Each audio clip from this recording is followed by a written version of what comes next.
Hello everyone, this is Sakshi Vishnoi. Welcome to magnet brains, एक ऐसा channel जहां पर आपको मिलते हैं किंडरगार्टन से लेकर 12th क्लास तक के सारे ही सब्जेक्ट के वीडियो लेक्चर्स बिल्कुल free of cost and quality content के साथ में। मैग्नेट ब्रेन्स आप लोगों की पढ़ाई की जो पूरी रिस्पॉन्सिबिलिटी है वो अच्छे से लेता है और आप लोगों की स्टडीज़ अच्छे से हो, आप लोगों की प्रिपरेशन अच्छे से हो, उसके लिए हम लोग बहुत ही अच्छे से जो है सारी चीज़ों का ध्यान रखते हैं। इसी के लिए अब जो है मैग्नेट ब्रेन्स की जो बुक्स है और जो ई बुक्स है वो भी अवेलेबल है। आप लोग देखोगे स्टूडेंट्स की जो मैग्नेट ब्रेन्स की बुक्स है वो वेरियस डिविजन्स में या वेरियस पार्ट्स में डिवाइडेड है। जैसे कि आपके लिए जो है एनसीईआरटी सॉल्यूशंस की अलग बुक हो गई, जो आपकी सैम्पल पेपर की बुक्स है वो अलग हो गई, प्रीवियस ईयर क्वेश्चंस की अलग बुक हो गई। तो आप लोगों को ये जो बुक्स या ई बुक्स मिलेंगी मैग्नेट ब्रेन्स की वो बहुत ही क्वालिटी कंटेंट के साथ में एनरिच्ड है और प्रॉपरली जो है वेरियस सेक्शंस में वेरियस पार्ट्स में डिवाइडेड है, जो कि आपकी नीड को केटर करेगी। अब आप लोग इन बुक्स को या इन ई बुक्स को एक्सेस करना चाहते हैं, आप लोग चाहते हैं इनसे पढ़ना, तो इसके लिए एक छोटा सा काम करना है। दैट इज इस वीडियो के डिस्क्रिप्शन बॉक्स में चले जाना, वहां पर आप लोगों को एक लिंक मिलेगी, उस लिंक को फॉलो करना, एक फॉर्म है उसे सबमिट कर देना फिल करके। उसके बाद में हमारी जो टीम है वो आप लोगों से कनेक्ट करेगी, बहुत ही जल्द कनेक्ट करेगी एंड आपकी रिक्वायरमेंट के हिसाब से आपको बुक्स जो है वो प्रोवाइड की जाएंगी। ये जो हमारी बुक्स हैं ये सारे सब्जेक्ट्स एंड सारे क्लासेस के लिए अवेलेबल है। सो इररिस्पेक्टिव ऑफ योर क्लास और सब्जेक्ट, अगर आप इन बुक्स को एक्सेस करना चाहते हैं उस लिंक को जाकर जो है आप फिल कर दीजिए, उस लिंक पर जाकर जो फॉर्म है उसे आप फिल कर दीजिए, ठीक है, और सबमिट कर दीजिए।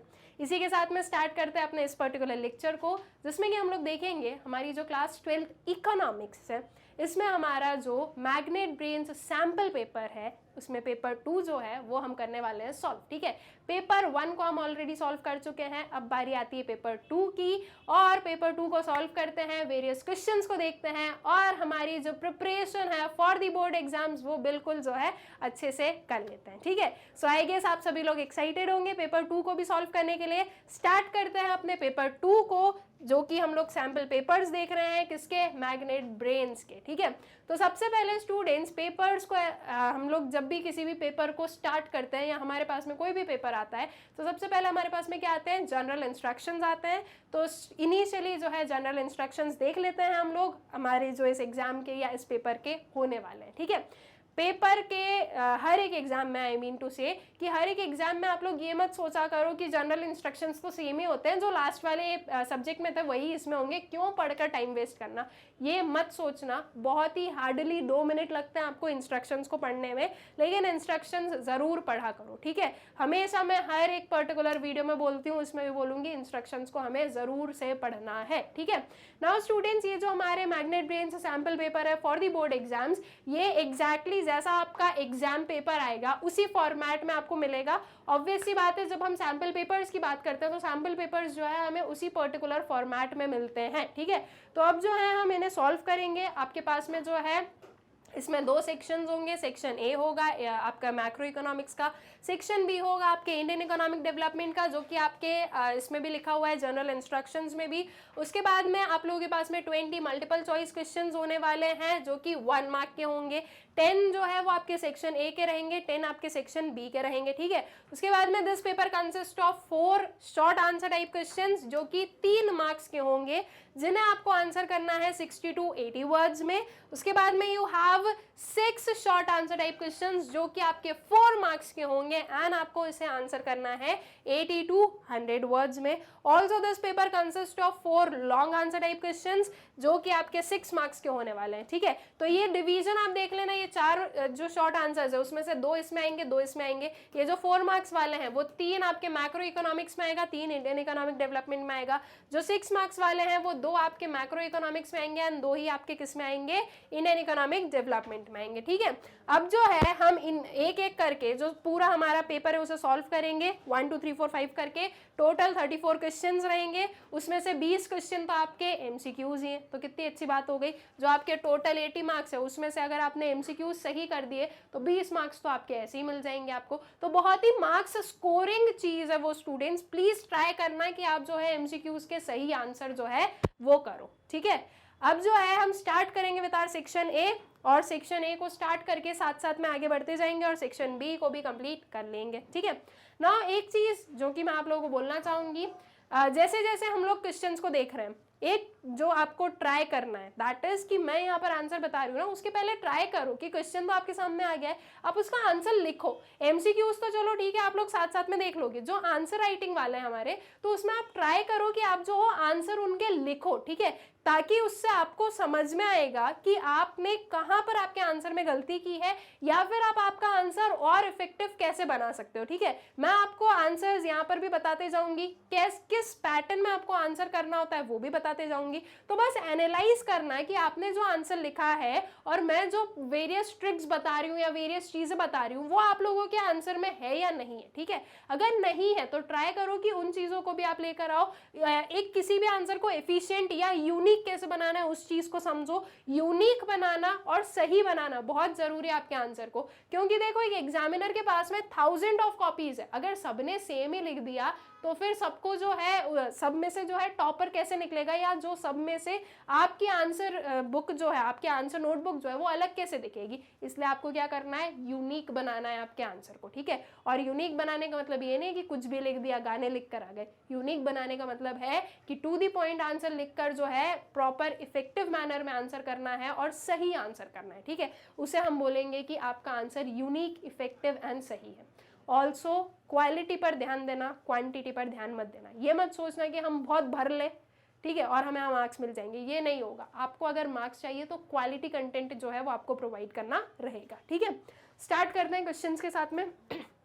सेक्शन है मैक्रो इकोनॉमिक्स, इसका जो है आपका क्वेश्चन नंबर 1 देखते हैं हम लोग क्या गिवन है। सो CRR cut will improve bottom line, says Karnataka bank CEO, private lender Karnataka Bank MD and CEO Mahabaleshwar MS on Friday said that the Reserve Bank of India slashing the cash reserve ratio by 100 basis point from 4% to 3% will improve the bottom line of banks. Identify the quantitative function of central bank among the given options. ठीक है, आपको क्या करना है, इसमें से जो quantitative function इसमें हमें देखने को मिला है वो बताना है। That means repo rate, margin requirement, cash reserve ratio, इनमें से कौन सा जो है आपके क्वांटिटेटिव फंक्शन इसमें हमें देखने को मिले हैं वो हमें बताने हैं।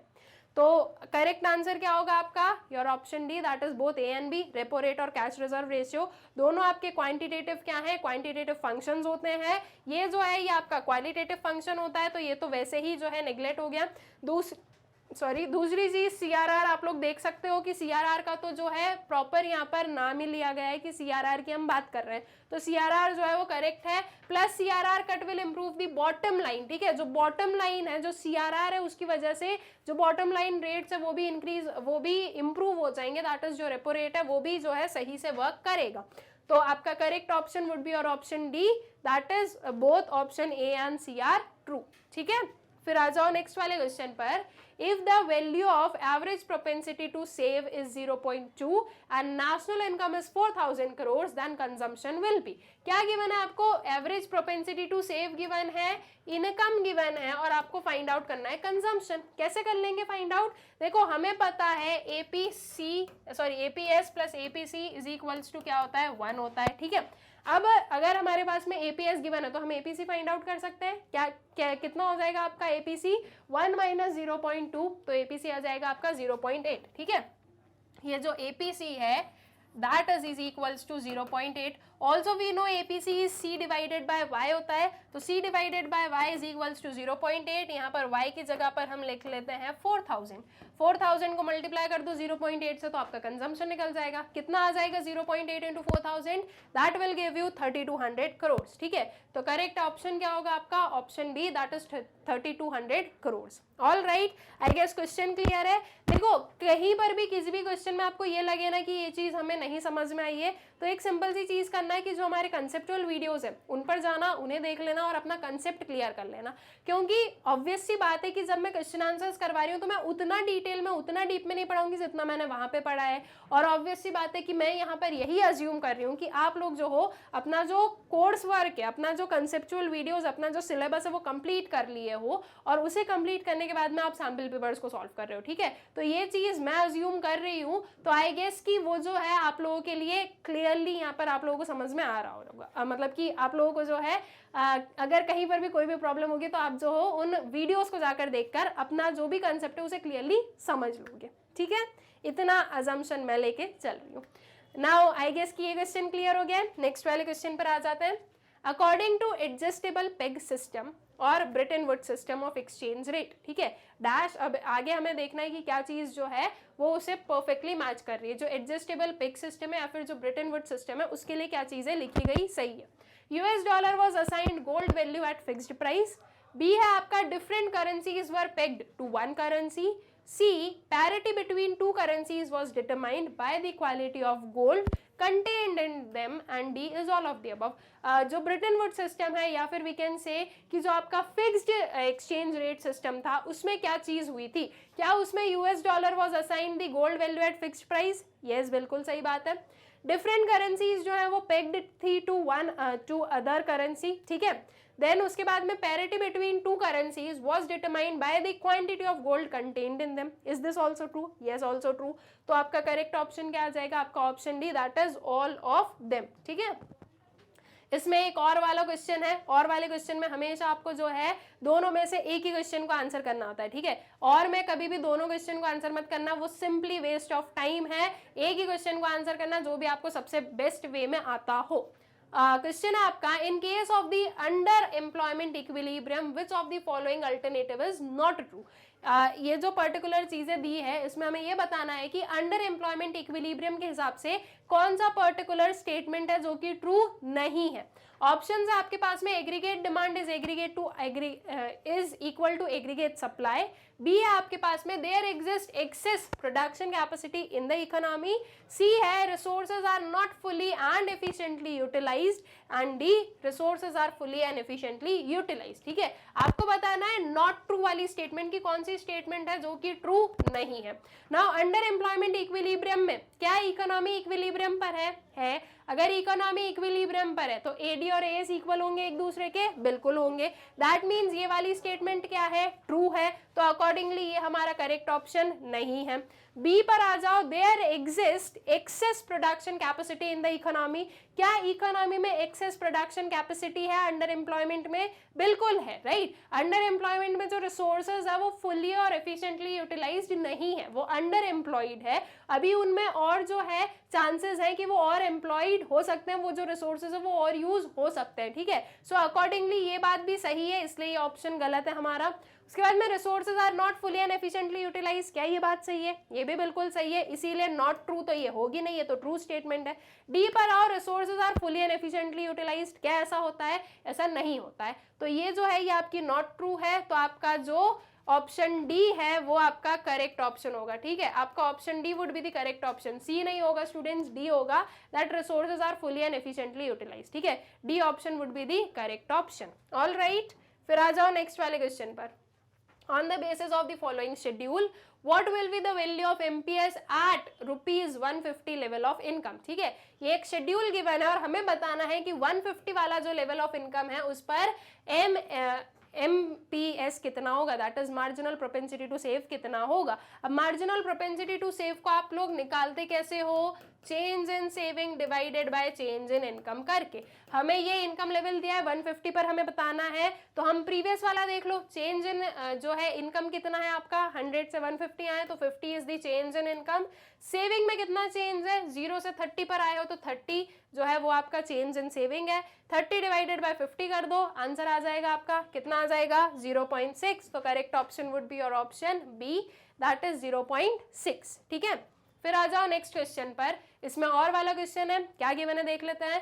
From the following given sets of statement in column 1 and 2 choose the correct pair of statement, ठीक है। जो करेक्ट पेयर ऑफ स्टेटमेंट है वो हमें चूज करनी है। Export of goods and services, excess of export of goods over the import of goods, trade surplus an element of invisible item, current transfers or to the rest of the world recorded as the positive item in BOP account, and portfolio investment foreign institutional investment, ठीक है। अब सबसे पहले आओ इस पर, तो excess of export of goods over import of goods ये क्या होता है? This is trade surplus। तो आपका ये B2 भी गलत है, A1 भी गलत हो गया, ठीक है। Current transfers to rest of the world, ठीक है, to rest of the world मतलब कि हमारी कंट्री से मनी जा रहा है, तो वो पॉजिटिव आइटम में लिखेंगे हम? नहीं, वो नेगेटिव आइटम में लिखेंगे, तो ये भी गलत है। पोर्टफोलियो इन्वेस्टमेंट में फॉरेन इंस्टीट्यूशनल इन्वेस्टर्स आ सकते हैं, बिल्कुल आ सकते हैं। तो आपका जो D4 है ये क्या है, ये आपका करेक्ट वाला जो है पेयर रहेगा, तो आपका correct option would be option D, that is D4, ठीक है। नेक्स्ट वाले क्वेश्चन पर आ जाओ। असर्शन रीजन क्या गिवन है देख लेते हैं। असर्शन है demand deposit are considered as convenient mode of payment for execution of even the high value transactions. Reason है आपका demand deposits are non withdrawable in nature and can not be withdrawn against issue of cheques and other similar instruments of the payment, ठीक है। Assertion reason में एक चीज जो हमें सबसे पहले करनी होती है वो क्या है, आप सबसे पहले डिफाइन करो असर्शन ट्रू है या फॉल्स है, ठीक है, इंडिविजुअली पहले उसे डिफाइन करेंगे, फिर रीजन देखेंगे कि ये ट्रू है या फॉल्स है, ठीक है। अगर दोनों ट्रू निकलते हैं तो फिर हम देखेंगे कि क्या रीजन जो है वो असर्शन को एक्सप्लेन कर रहा है क्या। इफ अगर कर रहा होता है तो ए ऑप्शन करेक्ट हो जाता है, नहीं कर रहा होता है तो बी ऑप्शन करेक्ट हो जाता है, ठीक है। इसके अलावा ये हो सकता है कि असर्शन ट्रू है रीजन फॉल्स है तो आपका ऑप्शन सी करेक्ट हो जाएगा, या फिर असर्शन फॉल्स है रीजन ट्रू है तो आपका ऑप्शन डी करेक्ट हो जाएगा, ठीक है। अब यहाँ पर देख लेते हैं कि क्या हो रहा है। जो सबसे पहले जो है हमें ट्रू और फॉल्स बताना है। असर्शन में गिवन है जो डिमांड डिपॉजिट है वो कंसिडर किया जाता है एक convenient mode of payment for the execution of high value transaction. क्या ये बात सही है? यस, बिल्कुल सही है कि अगर कोई हाई वैल्यू ट्रांजेक्शंस हैं तो हम लोग कंसिडर करते हैं कि डिमांड डिपॉजिट्स जो हैं वो सही एक मेथड है या एक कन्वीनियंट मोड है पेमेंट करने का, ठीक है। तो ये आपका असर्शन ट्रू गिवन है। रीजन में क्या लिखा है देखते हैं। Demand deposits are not withdrawable. क्या डिमांड डिपॉजिट्स नॉट विड्रॉएबल होते हैं? नहीं, डिमांड डिपॉजिट्स तो विड्रॉएबल होते हैं, हम कभी भी उन्हें विड्रॉ कर सकते हैं। वो तो हम डिमांड पर जो है क्या कर सकते हैं, उन्हें विड्रॉ कर सकते हैं। तो ये यही क्या हो जाता है, फॉल्स हो जाता है। तो आपका असर्शन ट्रू है और रीजन क्या है, रीजन आपका फॉल्स है। तो करेक्ट ऑप्शन क्या होगा, your option C, that is assertion is true but reason is false, ठीक है। फिर आ जाओ नेक्स्ट वाले क्वेश्चन पर। फिर से असर्शन रीजन है, देखते हैं क्या गिवन है। Trade off invisible items between two nations is the part of capital account of balance of payment, ठीक है। जो ट्रेड ऑफ इनविजिबल आइटम है दो नेशंस के बीच का, वो किसका पार्ट है, कैपिटल अकाउंट का पार्ट है of balance of payment. Capital account में हम क्या लेते हैं, असेट एंड लाइबिलिटीज लेते हैं। Invisible items that mean services, क्या वो असेट या लाइबिलिटी में आएगा? नहीं, वो करेंट अकाउंट में आना चाहिए था, ठीक है। तो आपका जो असर्शन है वो क्या है, फॉल्स है। Reason, transactions that affect the asset liability status of the country in relation to the rest of the world are known as capital account transactions. ऐसे ट्रांजेक्शंस जो कि एसेट लाइबिलिटी स्टेटस को affect करते हैं वो आपके capital account transactions कहलाते हैं। क्या ये बात सही है? यस, बिल्कुल सही है। तो करेक्ट ऑप्शन क्या होगा, assertion is false but reason is true, ठीक है। आपका जो ऑप्शन डी है स्टूडेंट्स वो आपका करेक्ट ऑप्शन आएगा। Option A is not the correct option, option D would be the correct option कि आपका असर्शन फॉल्स और रीजन क्या है, ट्रू है, ठीक है। Option D would be the correct option. Next वाले क्वेश्चन पर आ जाओ। Money supply includes, money supply में क्या इंक्लूड करते हैं? All deposits in bank, only demand deposits in bank, only time deposits in bank और currency with the bank. Correct option would be only demand deposits in bank, ठीक है। जब भी money supply की बात आए, सिर्फ अगर मनी सप्लाई बोला है तो हमें यही मानना है कि हम M1 मेजर के बारे में बात कर रहे हैं। ऑल राइट, तो आपका option B would be the correct option. Next question है और वाला क्वेश्चन है, currency notes and coins are dash tenders, legal, royal, nominal और नन ऑफ दीज। तो करेंसी और कॉइन्स जो है वो कौन सा टेंडर है, दे आर लीगल टेंडर, ठीक है। दैट मीन्स वो हम कहीं पर भी यूज कर सकते हैं, कहीं पर भी with in the country, okay. India के अंदर जो है हम करेंसी नोट्स एंड कॉइन्स को जो है कहीं पर भी यूज कर सकते हैं। कोई भी जो है इन्हें एक्सेप्ट करने से मना नहीं कर सकता है because they have legality with them, ठीक है। नेक्स्ट क्वेश्चन है, when does a situation of deficient demand arise in an economy. Deficient demand की सिचुएशन कब अराइज होती है इकोनॉमी में? When AD is more than AS, when saving is more than investment, ठीक है, ये आपका आय है। when AD is less than AS and when saving is less than investment। deficient demand हमें बताना है। deficient demand कब होगी? जब एग्रीगेट डिमांड एग्रीगेट सप्लाई से कम होगा, तो आपका जो ऑप्शन सी है that would be the correct option. ठीक है, जब आपके पास में aggregate demand aggregate supply directly given है तो फिर आप सेविंग इन्वेस्टमेंट पर ध्यान मत देना। ठीक है, अगर मान लो यहाँ पर एग्रीगेट डिमांड एग्रीगेट सप्लाई नहीं होता तो फिर हम सेविंग इन्वेस्टमेंट से बताते कि कौन से वाले में जो है डेफिशिएंट डिमांड हो सकती है। ऑल राइट, अभी हम नॉर्मली क्लियरली बताएंगे दैट जब एग्रीगेट डिमांड कम होगी एग्रीगेट सप्लाई से तो उसे हम डेफिशिएंट डिमांड कहेंगे। ठीक है, नेक्स्ट क्वेश्चन पर आते हैं। From the following given sets of statement in column A and B choose the correct pair of statement. ठीक है, इनमें से जो है हमें करेक्ट पेयर ऑफ स्टेटमेंट जो है वो चूज करना है। क्या गिवन है? Exports of goods and services, excess of exports of goods over the import of good, trade surplus an element of invisible item, current transfers to the rest of the world recorded as the positive item in the BOP account and portfolio investment foreign institutional investors. ठीक है, तो correct matched pair कौन सा है आपका? D4 वाला, that is portfolio management में क्या आ गया आपका? Foreign institutional investors. ठीक है, तो option D that is D4 is the correct option. Next वाला क्वेश्चन देखते हैं। Two friends Riya and Surendra were discussing about aggregate demand. The components of aggregate demand in an open economy are household consumption expenditure, private investment expenditure and government expenditure. Identify the one of the component that is missing in the above statement. ठीक है, बहुत ही simple question है। Aggregate demand का open economy में कौन कौन से कंपोनेंट्स होते हैं? प्राइवेट फाइनल कंजम्पशन एक्सपेंडिचर होता है, प्राइवेट इन्वेस्टमेंट एक्सपेंडिचर होता है, गवर्नमेंट एक्सपेंडिचर होता है, और एक और कौन सा होता है जो कि इन्होंने स्किप कर दिया, दैट इज नेट एक्सपोर्ट्स। ठीक है, तो आपका इनमें से करेक्ट ऑप्शन क्या होगा? Your option B that is net exports. All right, I guess question clear है। अब आ जाते हैं हम लोग अपने क्वेश्चन नंबर 11 पे, जो कि अब हमारे जो आंसर राइटिंग वाले क्वेश्चन है वो स्टार्ट हो जाते हैं। अब यहाँ से आपको जो है चीज़ों को प्रॉपरली देखना है कि आपको कैसे आंसर करने हैं। मैं जैसे जैसे क्वेश्चन आते जाएंगे हर एक क्वेश्चन में आपको बताते जाऊंगी कि कैसे जो है एक ही क्वेश्चन में जो मार्क्स है वो डिवाइडेड होते हैं और कैसे आपको जो है प्रॉपरली आंसर करना होता है ताकि आपका आंसर जो है वो इफेक्टिव बने। ओके, तो स्टार्ट करते हैं अपने क्वेश्चन के साथ में। State giving valid reasons whether the following statements are true और फॉल्स। ठीक है, 3 स्टेटमेंट गिवन है। कितने मार्क्स का क्वेश्चन है? 3 मार्क्स का क्वेश्चन है। That means 1 mark for each particular statement. ठीक है, सो फर्स्ट है आपका induce level of consumption do not get affected by the level of disposable income. हमें ट्रू और फॉल्स बताना है विथ सुटेबल जो है रीजंस के साथ में। ठीक है, फिर उसके बाद में MPC can not be greater than 1। The summation of APS and APC always results unity। ठीक है, अब 1 by 1 इन तीनों को ही हम लोग आंसर कर दें। सबसे पहले आता है फर्स्ट वाला, that is induced level of consumption do not get affected by the level of disposable income.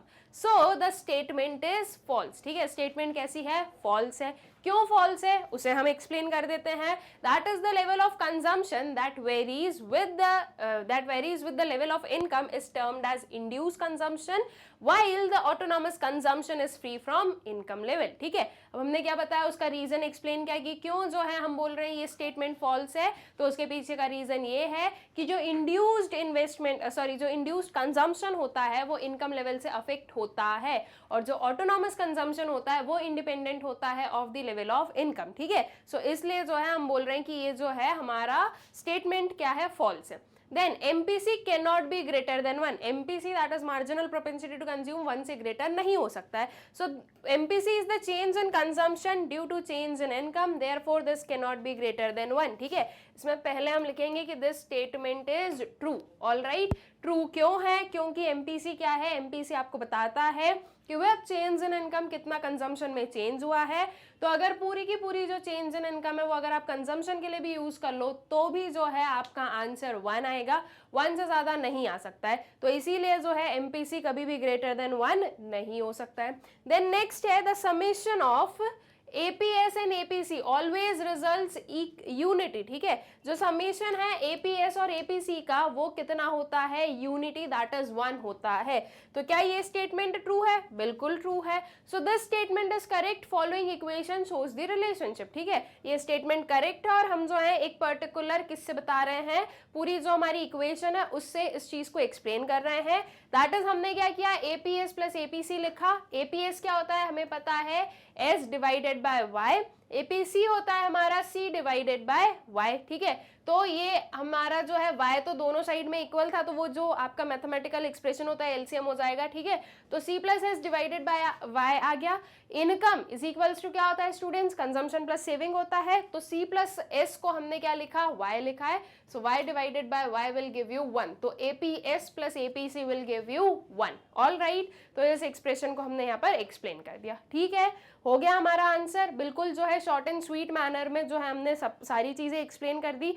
कहीं पर भी जो है फालतू में हमें डिटेल नहीं देना है कि हम जो है बिग बिग पैराग्राफ लिख रहे हैं। कंप्लीटली 3 मार्क्स का क्वेश्चन है, आपको 3 जो है उसमें स्टेटमेंट्स थी, तो हर एक statement belongs to 1 mark. Okay, then आ जाओ नेक्स्ट वाले क्वेश्चन पर।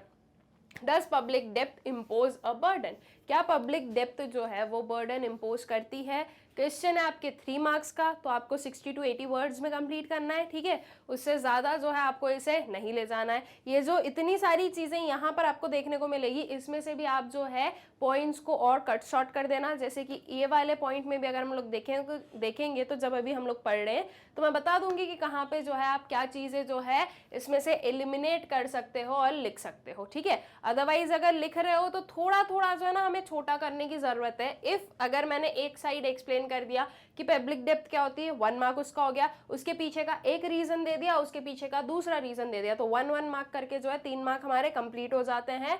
लेकिन जो है आपके अगर 3 मार्क भी आप कंप्लीट कर रहे हो तो उसमें भी जो है आपको थोड़ा सा वर्ड लिमिट के साथ में चलना रहेगा, ठीक है। सो गवर्नमेंट डेप्थ और पब्लिक डेप्थ रिफर्स टू द अमाउंट और money that a central government owes, ठीक है। पब्लिक डेप्थ या फिर गवर्नमेंट डेप्थ क्या होता है, वो अमाउंट ऑफ मनी जो कि सेंट्रल गवर्नमेंट ओ करती है। This amount may be borrowings of the government from banks, public financial institutions, and from other external and internal sources. Public debt definitely imposes a burden on the economy as a whole, which is described on the through the following points, ठीक है। Through the following points हम उसे बोलेंगे। तो अब देखो यहाँ से आप क्या जो है छोटा कर सकते हो, या वी शुड से कि कैसे जो है आंसर को आप छोटा कर सकते हो। तो ये जो है this amount may be borrowings of the government from bank, public financial institutions and from other external or internal sources, इस चीज को जो है हम एलिमिनेट कर सकते हैं। इफ ये 3 मार्क्स का क्वेश्चन है तो अगर यही चीज 6 मार्क्स में आ जाए तो सब कुछ लिख देना, ठीक है, ये भी इंक्लूड कर देना। 4 मार्क्स का है तो थोड़ा सा आप ये चीजें लिख सकते हो। उसके बाद में क्या जो है हम क्यों बोल रहे हैं कि पब्लिक डेप्थ जो है वो बर्डन इम्पोज करती है, उसके पीछे के रीजंस देखते हैं। First one is adverse effect on productivity and investment. A government may impose taxes or get money printed to repay the debt.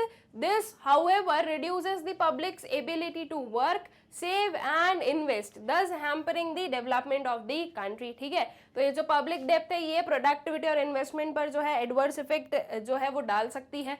Burden on younger generations, so the government transfers the burden of reduced consumption on future generations. Higher government borrowings in the present leads to the higher taxes levied in future in order to repay the past obligations. The government imposes taxes on the younger generation, lowering their consumption, saving and investment. Hence, higher public debt has negative effect on the welfare of the younger generations, ठीक है। तो ये चीज जो है ये younger generations के लिए क्या है, बर्डन है कि बाद में, अभी तो गवर्नमेंट बोरो करती जा रही है, जब रीपेमेंट का टाइम आएगा तो आप लोग बड़े हो जाओगे, हम लोग बड़े हो जाएंगे, राइट। मतलब कि हम लोग जो है एक वर्किंग जो हमारी वर्किंग एज ग्रुप है उसमें बिलोंग करने वाले हैं।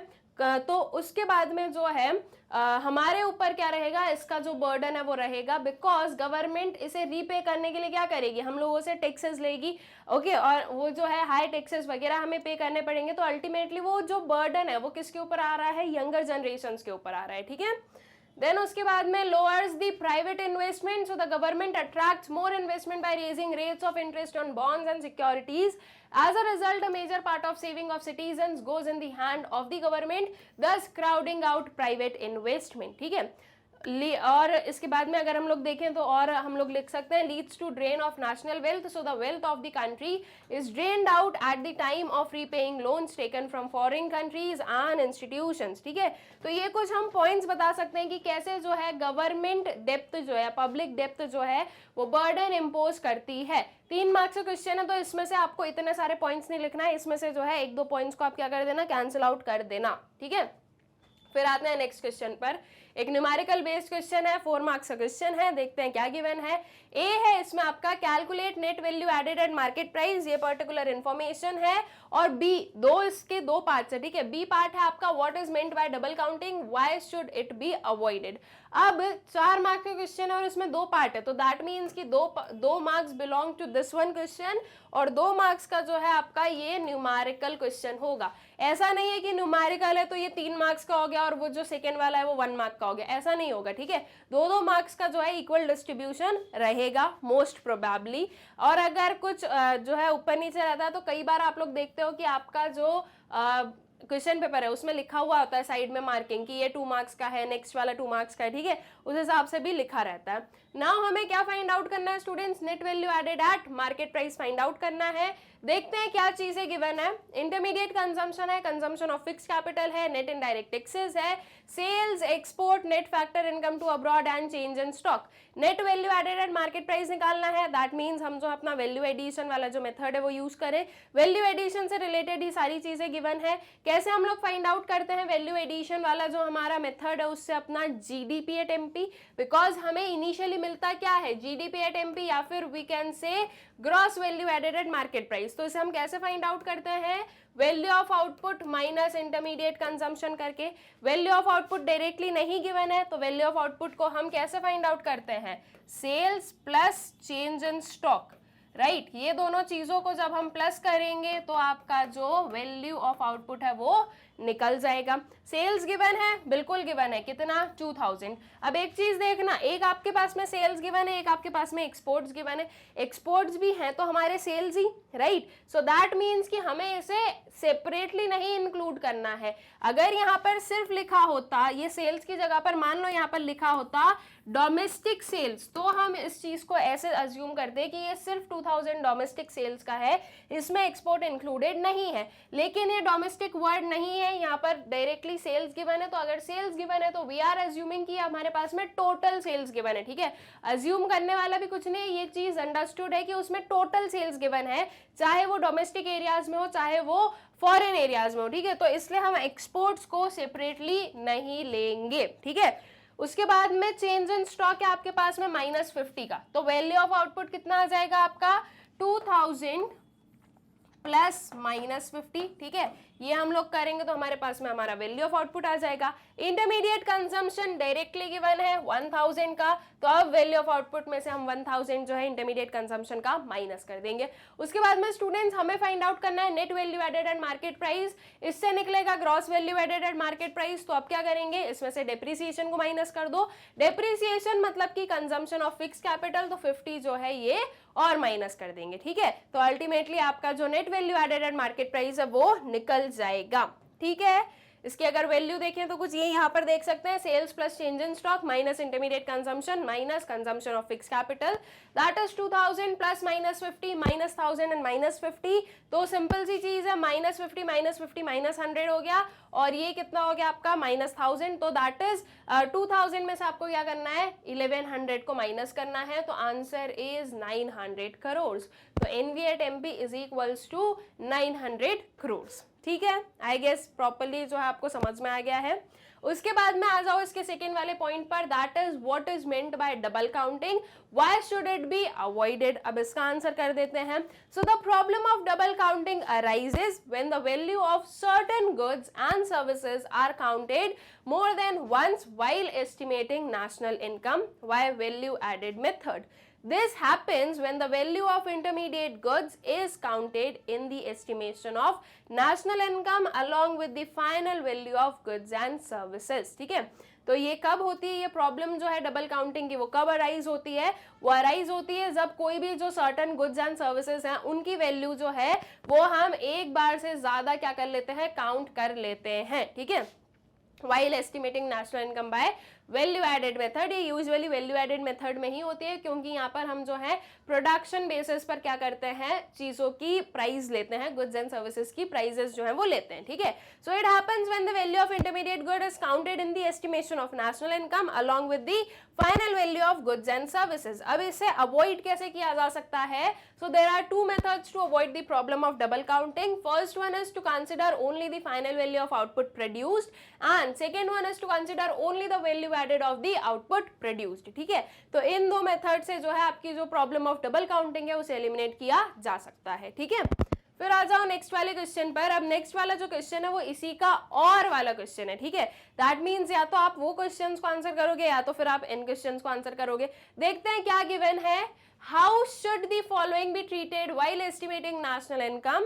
You must give reasons in support of your answer. ये हमारे पास में 3 पॉइंट्स और ये बोला गया है कि while estimating national income हम इन्हें कैसे ट्रीट करने वाले हैं, ठीक है। विथ रीजंस हमें बताना है कि हम इंक्लूड करेंगे, नहीं करेंगे और क्यों करेंगे या क्यों नहीं करेंगे, ठीक है। सबसे पहले आता है बोनस पेड टू एम्प्लॉइज। तो बोनस जो है वो इंक्लूड होगा या नहीं होगा स्टूडेंट्स? तो दैट विल बी इंक्लूडेड। और क्यों होगा ये include? Because it is the part of compensation of employees, ठीक है। कंपनसेशन ऑफ एम्प्लॉइज जो कि हमारी इनकम मेथड का एक पार्ट होता है, ओके, एक जो है उसका एलिमेंट होता है। तो ये जो इंक्लूडेड है इसे क्या कर दो, अंडरलाइन कर देना। ऑल राइट, तो यहाँ पे क्लियरली दिख गया कि हाँ ये इंक्लूड हो रहा है।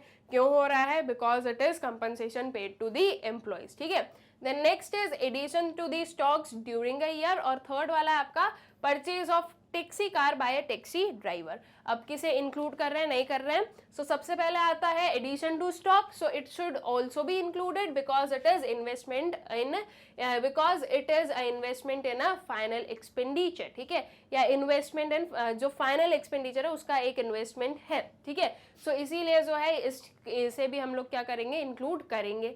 उसके बाद में purchase of a taxi by a taxi driver. So it should be included because it is final expenditure on investment. ये भी क्या है, ये इन्वेस्टमेंट पर फाइनल एक्सपेंडिचर है, राइट। बिकॉज एक टैक्सी ड्राइवर ने अगर टैक्सी खरीदी है तो उसके लिए इन्वेस्टमेंट है कि वो जो पर्टिकुलर टैक्सी है उसे रिटर्न्स प्रोवाइड करेगी। तो जो इन्वेस्टमेंट होता है, जो फाइनल एक्सपेंडिचर होता है इन्वेस्टमेंट पर, वो हम लोग अपनी नेशनल इनकम में लेते हैं। सो अल्टीमेटली वी कैन से कि ये तीनों ही जो चीजें हैं ये इंक्लूड की जाएगी व्हाइल एस्टिमेटिंग नेशनल इनकम, ठीक है। आते हैं नेक्स्ट वाले क्वेश्चन पर। Will the following be included in the domestic product of India? Give reasons for your answer. क्या ये जो है ये आपके डोमेस्टिक प्रोडक्ट में इंक्लूड होंगे? रीजंस के साथ में जो है हमें इसका आंसर बताना है। ए है आपका profits earned by foreign companies in India. B is salaries of Indians working in Russian embassy in India. Third is profits earned by the branch of State Bank of India in Japan.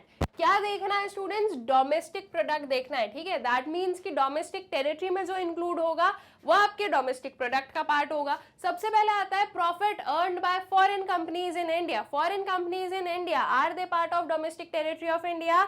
Yes, they are part of domestic territory of India. तो वो जो profit earn करेंगे वो हम लोग अपनी जो domestic product है उसमें इंक्लूड करेंगे, ठीक है। So yes, it is included in domestic income of India because profits are earned by the company within India's domestic territory irrespective of the ownership of the company, ठीक है। वो जो है वो इंडिया की किस में हो रहा है, वो इंडिया की डोमेस्टिक टेरिटरी का पार्ट है, इसीलिए हम जो है उसे डोमेस्टिक प्रोडक्ट में इंक्लूड करते हैं irrespective of the fact कि उसका ओनर कौन है, ठीक है। फिर आ जाओ बी, मतलब कि इसका जो सेकेंड वाला था that was salaries of Indian working in Russian embassy in India. अब सिंपल सी चीज, सबसे पहले ये बताओ कि जो रशियन एम्बेसी है इंडिया में वो कौन सी डोमेस्टिक टेरिटरी का पार्ट है? That is the part of Russia's domestic territory. वो इंडिया की डोमेस्टिक टेरिटरी का पार्ट ही नहीं है। तो अगर इन यहाँ पर वर्क करने वाले किसी भी एम्प्लॉय को अगर सैलरी मिल रही है तो वो हमारी डोमेस्टिक टेरिटरी से कंसर्न्ड है क्या? नहीं है, वो तो रशिया की डोमेस्टिक टेरिटरी से कंसर्न्ड है। तो दैट मीन्स कि ये चीज आपकी जो है नेशनल डोमेस्टिक प्रोडक्ट में इंक्लूड नहीं होगी, ठीक है। सो no, it is not included in domestic product of India because Russian embassy in India is not a part of domestic territory of India but a part of domestic territory of Russia, ठीक है। Then next है profits earned by the branch of State Bank of India in Japan. Profit जो कि earn किए गए हैं state bank of India ने कहां पर, जापान में। तो अगर जापान में स्टेट बैंक ऑफ इंडिया है तो वो किसकी डोमेस्टिक टेरिटरी का पार्ट है, that is the part of Japan domestic territory, ठीक है। तो इसलिए अगर वहां पर कोई प्रॉफिट अर्न हुआ है तो वो डोमेस्टिक प्रोडक्ट में नहीं आएंगे। So no, it is not included in domestic income of India because it is not earn in the Indian domestic territory. All right, I guess question clear हो गया है आप लोगों को। नेक्स्ट वाले क्वेश्चन पर आ जाते हैं। Elucidate the meaning of high powered money with its formula. जो हाई पावर्ड मनी है वो क्या होता है हमें बताना है, उसके फॉर्मूले के साथ में बताना है, ठीक है। तो चलो बता देते हैं कि क्या होता है high powered money. So high powered money is the liability of the monetary authority of the country. This is also called the monetary base and is created by the RBI. Some portion of HPM is held by the public in the form of currency notes and coins, while rest is kept as reserves of commercial bank with the RBI. So the sum up, so to sum up, high powered money is H is equals to C plus R. That is high powered money is H. C belongs to currency and R is cash reserves of commercial banks, ठीक है। High powered money क्या होता है, high powered money होता है currency plus all the reserves of the commercial bank, ठीक है। दोनों को जब हम ऐड करते हैं तो उसे हम कहते हैं हाई पावर्ड मनी, और वही जो चीज़ है वो हमने यहाँ पर क्या कर दिया है, एक्सप्लेन कर दिया है। अब देखो ये क्वेश्चन जो है ये कितने मार्क्स में आया, 4 मार्क्स में आया, लेकिन क्या इसकी लेंथ जो है वो बहुत ज़्यादा है, नहीं है, ठीक है। तो ऐसा नहीं है कि अगर 4 मार्क्स में है तो हमें बिल्कुल जो है लेंदी बनाना ही है। आप थोड़ा सा वर्ड लिमिट देखो, 80 to 100 वर्ड्स बोला है। अगर ये मान लो आपके 60-70 वर्ड्स का भी है और अगर आपने सारी चीजें इसमें इंक्लूड कर दी है तो ये चलेगा। चलेगा इसलिए बिकॉज अब अगर आप इसमें और भी कुछ ऐड करोगे तो वो सिर्फ और सिर्फ आप क्या कर रहे हो, जो आपका आंसर है उसे खींच रहे हो, ठीक है। उसे जो है फालतू में उसे क्या कर रहे हो, लेंदी बना रहे हो। तो जहां पर वैलिड पॉइंट्स अवेलेबल है आपको लिखने हैं। हाई पावर्ड मनी में आप इससे ज्यादा और कुछ एक्सप्लेन कर नहीं सकते हो, तो आपने जो है वो चीजें सारी लिख दी है, ठीक है। तो इसमें भी जो है आपको जो मार्क्स हैं वो मिल जाएंगे, ठीक है। फिर उसके बाद में इसी का एक और वाला क्वेश्चन है, देखते हैं क्या गिवन है।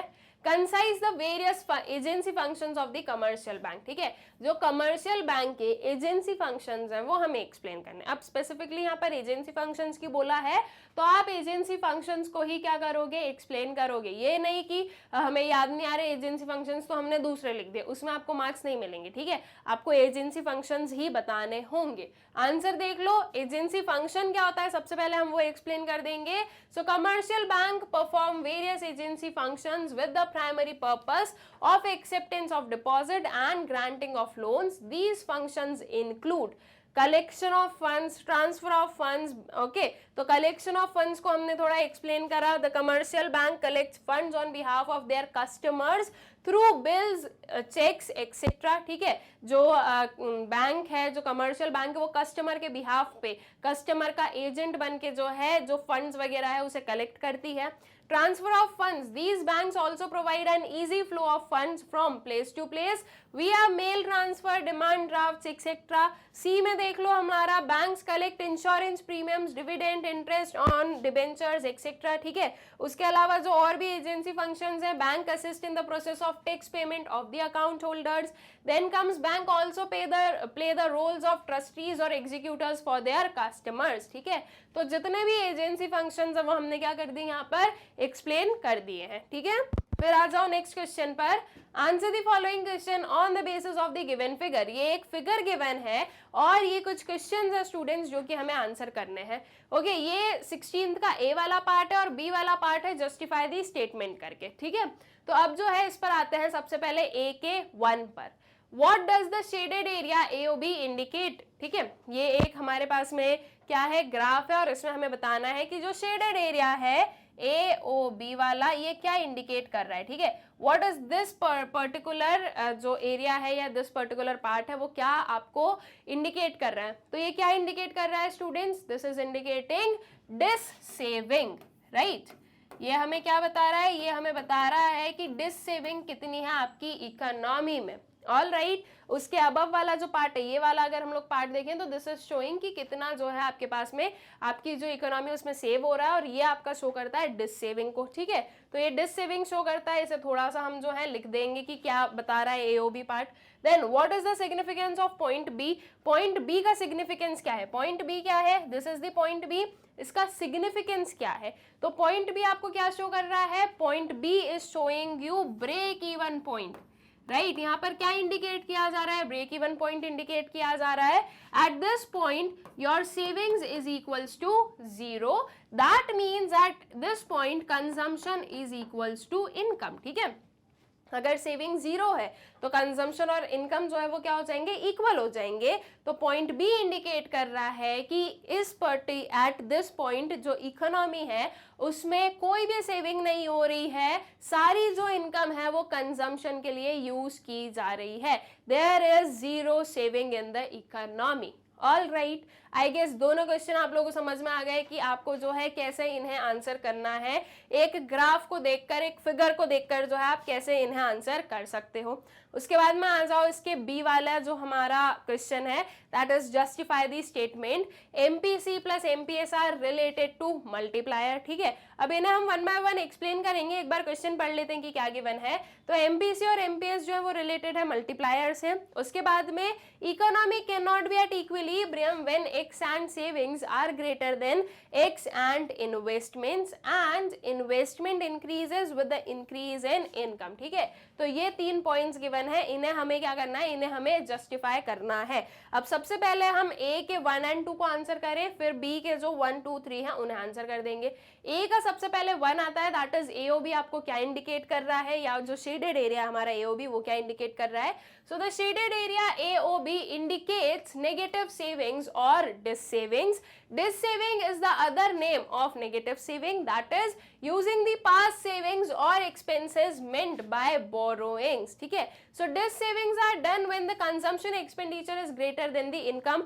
Dis saving कब होती है हमने वो भी एक्सप्लेन कर दिया कि ये तब होती है जब हमारे जो कंजम्पशन है वो इनकम से ज्यादा हो जाते हैं। This consumption is called autonomous consumption which is income inelastic। और जब आपके कंजम्पशन इनकम से ज्यादा होते हैं या जो जीरो लेवल ऑफ इनकम पर जो कंजम्पशन किया जाता है उसे हम क्या कहते हैं, उसे हम कहते हैं ऑटोनॉमस कंजम्पशन, जो कि इनकम इनइलास्टिक होता है। दैट मीन्स इनकम से उसे कोई फर्क नहीं पड़ता है, ठीक है। देन आ जाओ पॉइंट बी क्या जस्टिफाई या एक्सप्लेन कर रहा है आप लोगों को। तो point B is the point of equilibrium. At point B savings are 0 and level of aggregate demand is equal to the level of aggregate supply in the economy. At this point the value of APS is equals to 0, that is APS is equals to S divided by Y. All right, I guess clear है ये चीज। फिर चले आगे, जो justify और statement वाले जो हमारे पास में क्वेश्चंस थे, सबसे पहले क्या था, एमपीसी और एमपीएस जो है वो मल्टीप्लायर से कैसे रिलेटेड हैं, ठीक है।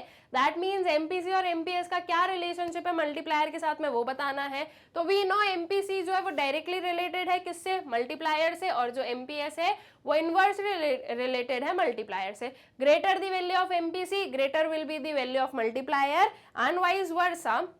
और अगर आप एमपीएस की बात करो तो greater the value of MPS lesser would be the value of multiplier, ठीक है। फिर आ जाओ सेकेंड वाले क्वेश्चन पर, दैट मीन्स बी का जो 2 है, बी का 2 क्या दिया है, economy can not be at equilibrium when ex ante savings are greater than ex ante investment. क्या ये बात सही है? बिल्कुल सही है, बिकॉज वी नो कि अगर हमें इक्विलिब्रियम चाहिए तो उसके लिए जो एक्स एंड सेविंग और एक्स एंड इन्वेस्टमेंट है वो दोनों इक्वल होने चाहिए। So economy can not be at equilibrium when ex ante saving are greater than ex ante investment implies that the fall in aggregate demand and increase in stock will induce the producer to stop the production and producer to stop the production, ठीक है। This will induce the producer to stop the production and जो है फिर धीरे धीरे जो consumer है वो भी क्या करेगा, वो भी जो है प्रॉपरली उस मतलब कि उसकी भी जो धीरे धीरे कंजम्पशन है वो क्या होगी, वो बराबर आ जाएगी प्रोड्यूसर के प्रोडक्शन के, ठीक है। सो अल्टीमेटली ये दोनों जो है ये एक पॉइंट पर जाकर फिर से इक्वल हो जाएंगे और फिर जो है आपकी इकोनॉमी इक्विलिब्रियम पर आ जाएगी, ठीक है। फिर उसके बाद में आ जाओ इसका जो थर्ड वाला है, that is investment increases with the increase in income. जो इन्वेस्टमेंट है वो इंक्रीज होता है विथ इंक्रीज इन इनकम। क्या ये बात जो है वो सही है? इसे हम लोग कैसे एक्सप्लेन करेंगे? So there is a positive relationship between income and induced investment which is done for profit motive, but autonomous investment does not change with change in income. ठीक है, दो चीज पढ़ी है हमने, एक होता है ऑटोनॉमस इन्वेस्टमेंट जिसका ग्राफ ऐसा होता है, एक होता है इंड्यूस्ड इन्वेस्टमेंट जिसका ग्राफ ऐसा होता है। और जो इंड्यूस्ड इन्वेस्टमेंट होता है वो प्रॉफिट मोटिव से ड्रिवन होता है, विद इंक्रीज इन इनकम वो इंक्रीज होता है, विद डिक्रीज इन इनकम वो डिक्रीज होता है।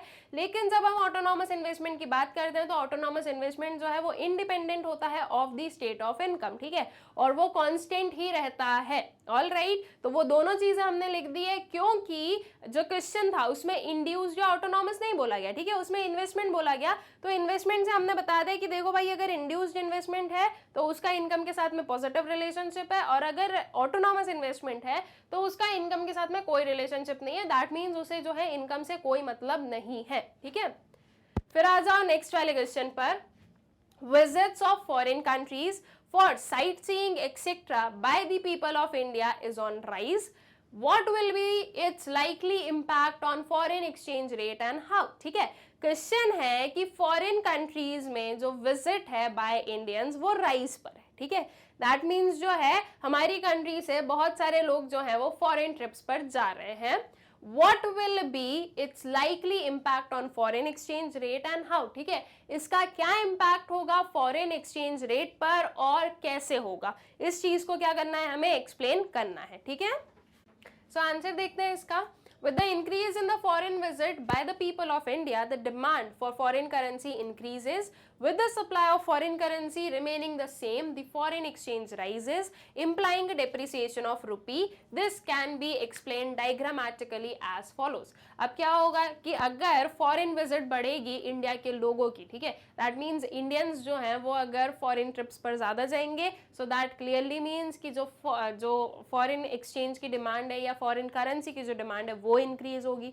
अब सप्लाई साइड पर हम क्या मान रहे हैं कि वो कांस्टेंट है, बिकॉज हमें उसके साइड पर तो कोई भी इंफॉर्मेशन नहीं दी है ना, तो सप्लाई साइड इज कांस्टेंट, और अगर डिमांड इंक्रीज होगी तो उसकी वजह से जो फॉरेन एक्सचेंज रेट है वो क्या होगा, इंक्रीज होगा। फॉरेन एक्सचेंज रेट इंक्रीज हो रहा है मतलब कि रुपी जो है वो डेप्रिशिएट हो रहा है। ठीक है, वही चीज हमने लिखी कि डेप्रिसिएशन ऑफ रुपी। ठीक है, सो ये चीज जो है ये होने वाली है। अब इसे हम क्या कर रहे हैं, एक ग्राफ के साथ में, एक डायग्राम के साथ में एक्सप्लेन कर देते हैं, तो ये जो है ये ज़्यादा अच्छे से हम एक्सप्लेन भी कर पा रहे हैं, साथ ही साथ जो एग्जामिनर है उन्हें भी प्रॉपरली समझ में आ जाएगा कि हाँ इस बच्चे को जो है आंसर आता है, कि इसका क्या आंसर होगा। प्रॉपरली एक एक चीज़ आपने एक्सप्लेन कर दी।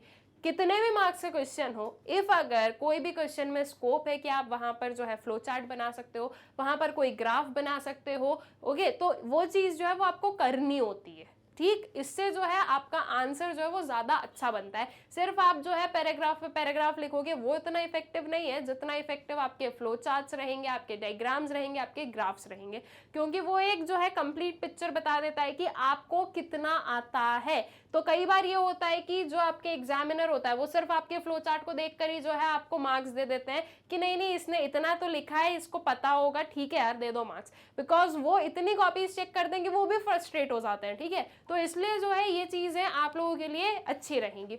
अब इसके डायग्राम को देख लेते हैं, ग्राफ को देख लेते हैं। ग्राफ बनाया हम लोगों ने, वाई एक्सिस पर लिया अपना एक्सचेंज रेट, और एक्स एक्सिस पर जो है उसकी जो डिमांड सप्लाई है वो ले लेंगे हम लोग। यहाँ पर प्रॉपरली लिख देना आप, क्वांटिटी डिमांडेड एंड सप्लाई। ठीक है, तो सप्लाई हमारा सेम है, ये हमारी इनिशियल डिमांड है। आपका इनिशियल इक्विलिब्रियम क्या हो गया, आपका E point, that is R and Q. ठीक है, Q is the quantity demanded supplied, that means equilibrium quantity, और R जो है वो आपका equilibrium exchange rate हो गया।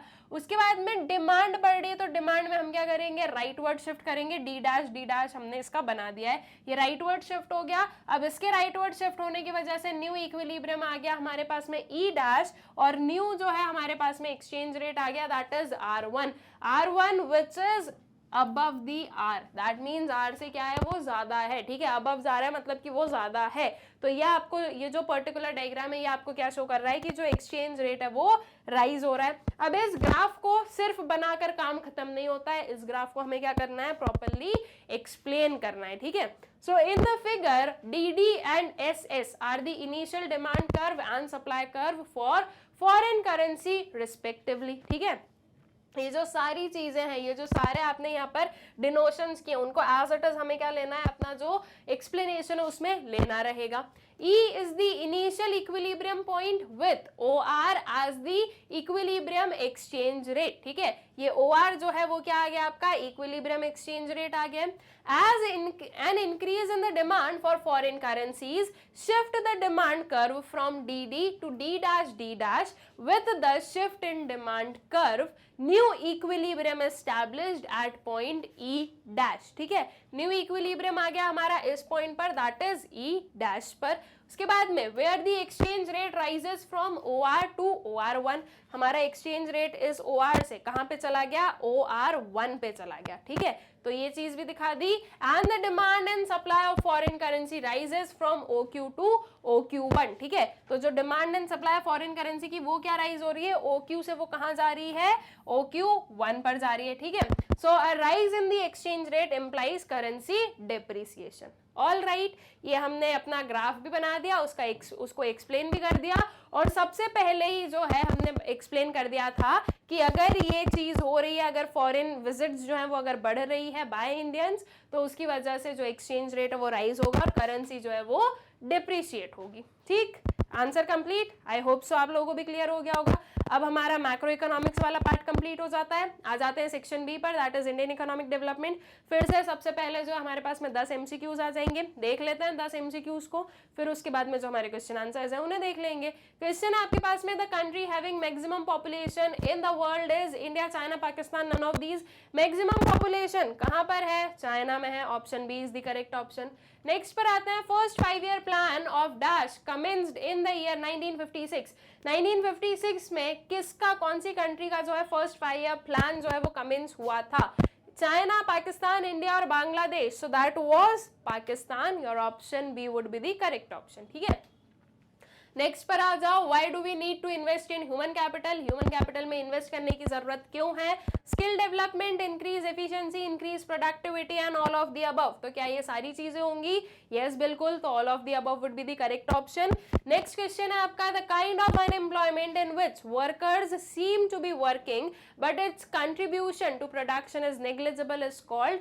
ऐसा काइंड ऑफ जो है एम्प्लॉयमेंट, या सॉरी ऐसा काइंड ऑफ अनएम्प्लॉयमेंट जिसमें कि जो वर्कर्स हैं, जो लोग हैं, वो हमें काम करते हुए दिख रहे हैं, लेकिन एक्चुअल में उनका जो काम है या जो वो काम कर रहे हैं उसका जो कंट्रीब्यूशन है वो नेग्लिजिबल होता है।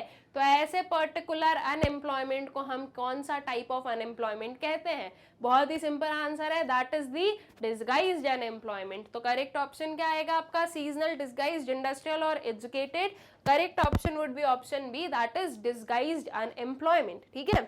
फिर आते हैं नेक्स्ट पर, the production process engaged in transforming one good to another is known as. एक गुड से दूसरे गुड में जो ट्रांसफॉर्मेशन होता है, इसमें जो प्रोडक्शन प्रोसेस रिलेटेड है वो कौन से सेक्टर से जो है आपकी बिलोंग करती है, primary, secondary, tertiary and none. तो करेक्ट ऑप्शन वुड बी और सेकेंडरी सेक्टर, ठीक है। नेक्स्ट पर आ जाओ, name the active product factor in production, ठीक है, जो एक्टिव फैक्टर इन प्रोडक्शन या फैक्टर ऑफ प्रोडक्शन है वो कौन सा है, land, physical capital, human capital, none of the above. हमें क्या बताना है, हमें जो आपका एक्टिव फैक्टर ऑफ प्रोडक्शन, तो एक्टिव फैक्टर ऑफ प्रोडक्शन कौन सा होता है, हम लोग होते हैं, ह्यूमन कैपिटल होता है। Physical capital is not the active factor of production, हम लोग उस पर वर्क कर रहे हैं, ठीक है, या उसे जो ऑन ऑफ भी अगर कर रहे हैं, अगर वो खुद भी वर्क कर रहा है तो उसके लिए भी जो है हम ही जो है उसे क्या करने वाले हैं, पूरा ऑपरेट करने वाले हैं। तो ultimately the active factor of production is human capital, ठीक है, और बाकी क्या है आपके पैसिव फैक्टर ऑफ प्रोडक्शन होते हैं, ठीक है। Next is, you are a factory owner and have given employment to 400 workers.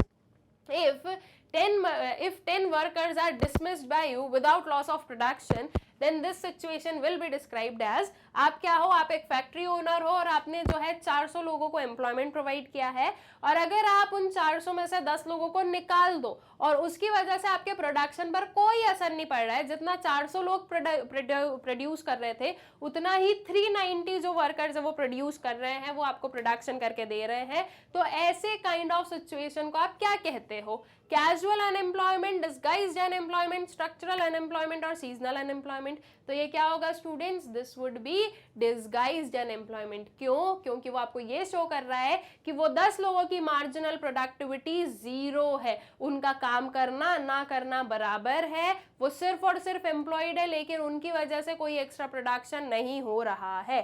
सो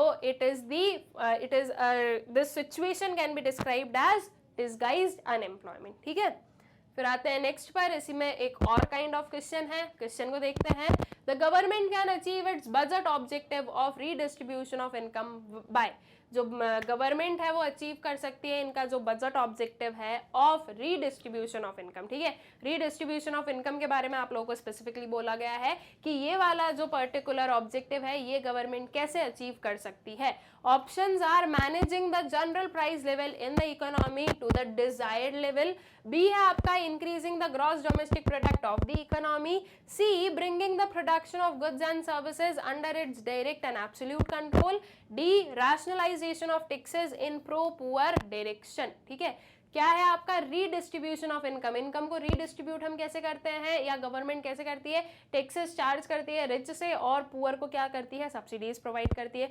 तो that would be rationalisation of taxes in the pro poor direction. ठीक है, प्रो पुअर डायरेक्शन में जो है रैशनलाइज करना टैक्सेस को, दैट मीन्स कि जो रिच हैं उनसे क्या करना है, टैक्सेस ज़्यादा चार्ज करना है, एंड पुअर या से नहीं, या फिर या तो नहीं करना है चार्ज या फिर बहुत ही लेस जो है रेट ऑफ टैक्स चार्ज करना है। ठीक है, उसके बाद में नेक्स्ट क्वेश्चन है, arrange the following government policy in chronological order and choose the correct alternative.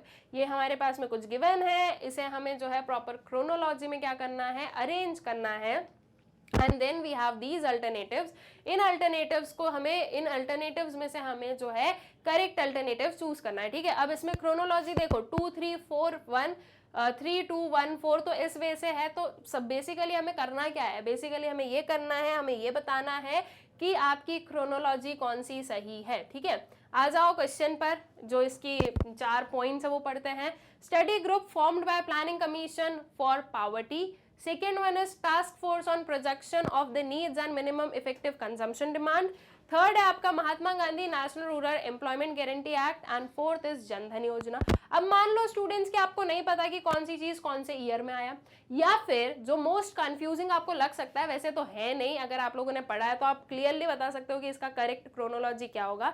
लेकिन मान लो कि अगर आपको कंफ्यूजन है 1 और 2 में कि पता नहीं कौन सी चीज पहले आई कौन सी चीज बाद में आई, तो आप 3 और 4 के बेसिस पर थोड़ा सा अपना एलिमिनेशन मेथड यूज कर सकते हो। वी नो जनधन योजना इन सब में सबसे लास्ट में आई, जनधन योजना भी कुछ साल पहले ही आई थी, राइट। तो दैट मीन्स वो तो आपको बहुत अच्छे से पता है कि ये तो सबसे न्यूएस्ट ही है, तो ये सबसे लास्ट आएगा, ये आपकी क्रोनोलॉजी में 4th नंबर पर आने वाला है। उसके बाद में अगर हम बात करें मनरेगा या Mahatma Gandhi national rural employment guarantee act की, तो आई गेस इसका ईयर भी आप लोगों को बहुत अच्छे से पता है, दैट इज 2006। तो ये आपका जो है कहाँ आ गया, आपकी 3rd वाली क्रोनोलॉजी पर आ गया। ये वाले जो है ये 1900s वाले आ जाएंगे, that means 1950s and something something, right. तो अगर इसमें डाउट भी है तो आप 3 और 4 से आंसर बता सकते हो। पहले हमारे 3rd वाले नंबर पर 3 आएगा और 4th वाले नंबर पर 4th आएगा। अभी 1 और 2 में हमें कंफ्यूजन है, हम जो है अभी 3rd और 4th, दैट मीन्स ये जो लास्ट वाले हैं इन्हें देखें तो ये है 4-1, ये गलत हो गया, 1-4 ये गलत हो गया, 3-4 हाँ ये सही है, 1-3 ये गलत हो गया। तो फिर सही वाला तो एक ही ऑप्शन आ रहा है, तो दैट मीन्स आपका ए बी और डी तो अपने आप एलिमिनेट हो गया। करेक्ट ऑप्शन क्या आ गया आपका, ऑप्शन सी, दैट इज 1 2 3 और 4। ठीक है, जो जैसे लिखे हुए थे वो एग्जैक्टली सेम क्रोनोलॉजी, मतलब कि वो जो है वो सही क्रोनोलॉजी में लिखे हुए थे। ठीक है, तो correct option would be your option C. Next question पर आते हैं। State any one area in which Pakistan has an edge over India. ठीक है, इनमें से हमें एक एरिया बताना है जिसमें कि पाकिस्तान जो है पाकिस्तान को एक अपर एज है ओवर द इंडिया। ठीक है, so options are Pakistan has achieved better results with regard to migration of workforce from agriculture to industry, B है आपका Pakistan ranks high in human development index, C is Pakistan has low death rate, and D is none of the above. Correct option क्या आएगा students, your option A. ठीक है, B और सी में तो बिल्कुल नहीं है, ह्यूमन डेवलपमेंट इंडेक्स जो है वो पाकिस्तान का काफी लो है एज कंपेयर टू इंडिया।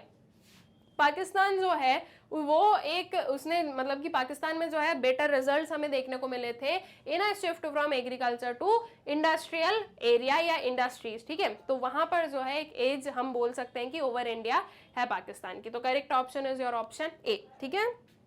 आ जाओ नेक्स्ट वाले क्वेश्चन पर, जो कि इसका ही एक और काइंड ऑफ क्वेश्चन है। Identify the incorrect statement from the following. Incorrect statement जो है वो हमें आइडेंटिफाई करना है। Options are diversification in agriculture sector provides sustainable livelihood to rural population, ठीक है। वहां पे थोड़ा सा ऐड कर लेना, टू रूरल पॉपुलेशन। हमें नॉट ट्रू या इनकरेक्ट वाली जो स्टेटमेंट है वो बतानी है। बी है आपका diversification includes change in cropping pattern, shift of workforce from agriculture to other allied activities and non-agriculture sector. C is objective of investment in new agriculture avenues increases financial risk for the rural population. And D, diversification reduces the proportion of unemployed population in the rural areas to a considerable limit. क्या होगी इसकी incorrect statement? बहुत ही easily आप लोग बता सकते हो, that would be your option सी।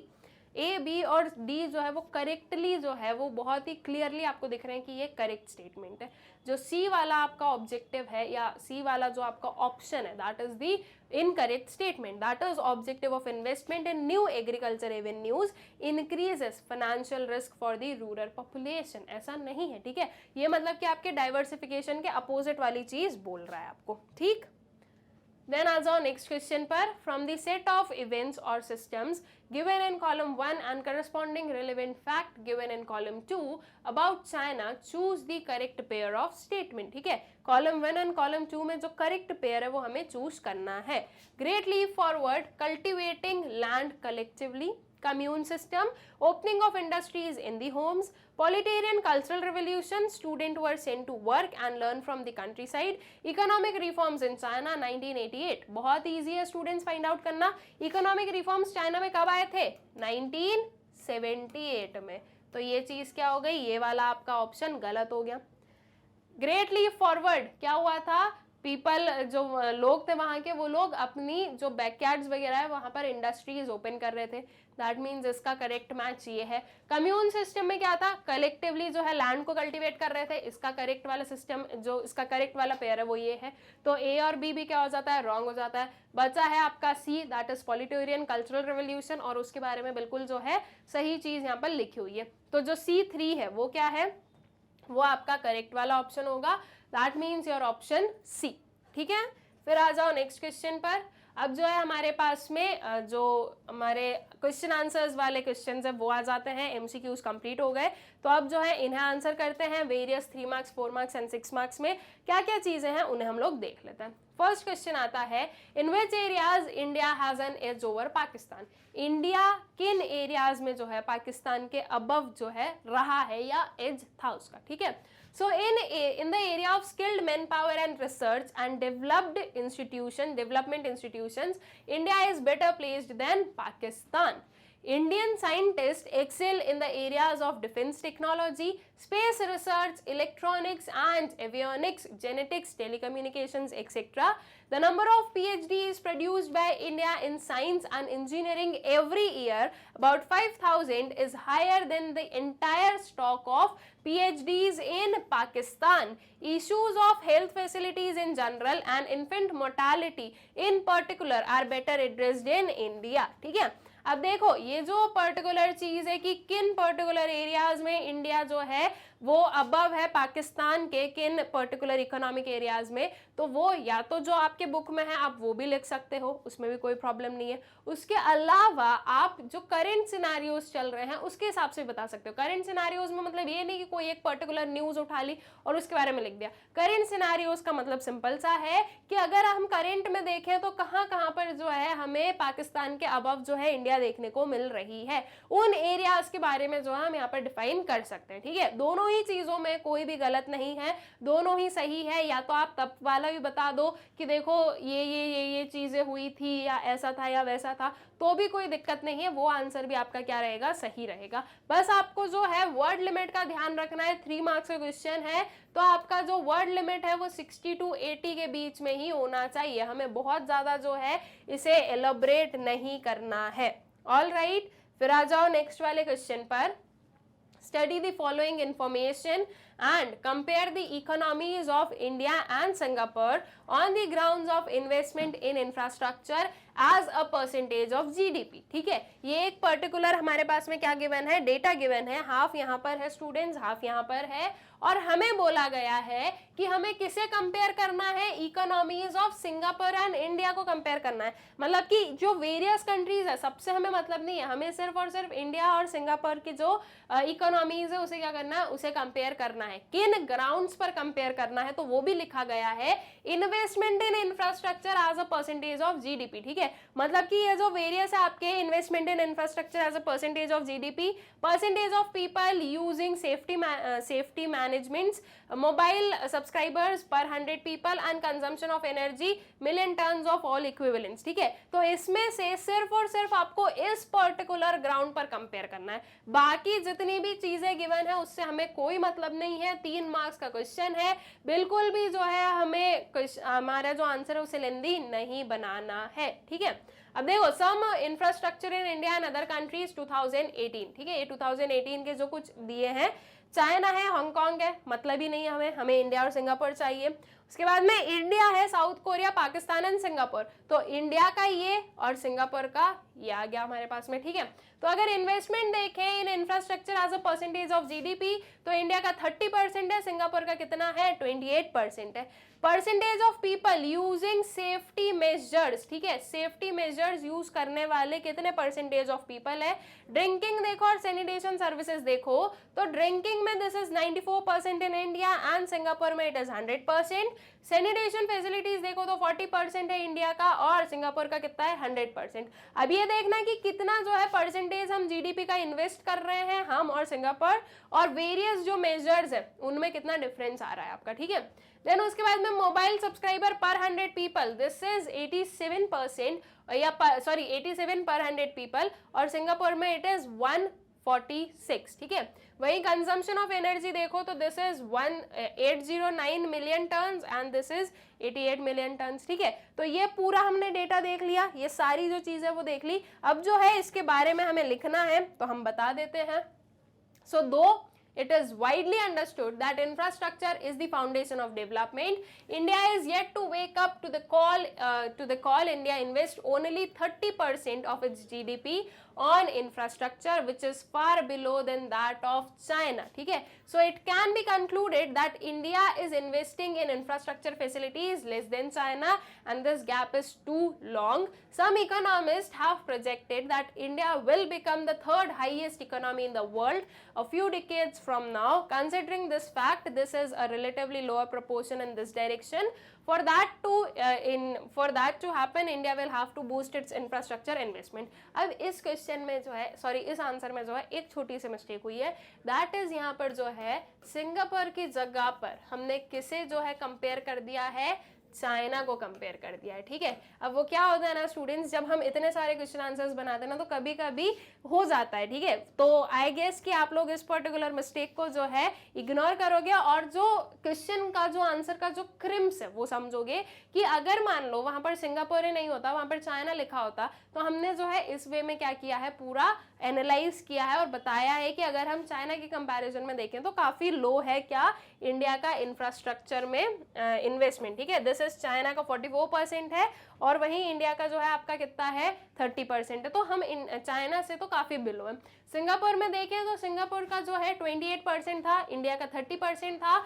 हम सिंगापुर से ज्यादा इन्वेस्ट कर रहे हैं जीडीपी में, फिर भी जो सिंगापुर की जो वेरियस फैसिलिटीज हैं, जो वेरियस और भी इंडिकेटर्स हैं, वो इंडिया से ज़्यादा अच्छे हैं। उसके पीछे का रीज़न क्या है कि वहाँ पर जो है as compare to India population कम है। ऑलराइट, सारी चीज़ें जो है वो हमसे ज़्यादा डेवलप्ड हैं, वो हमसे ज़्यादा जो है इस वे में हम बोल सकते हैं जो वेरियस फैक्टर्स हमने देखे कि वो हमसे ज़्यादा डेवलप्ड नेशन है।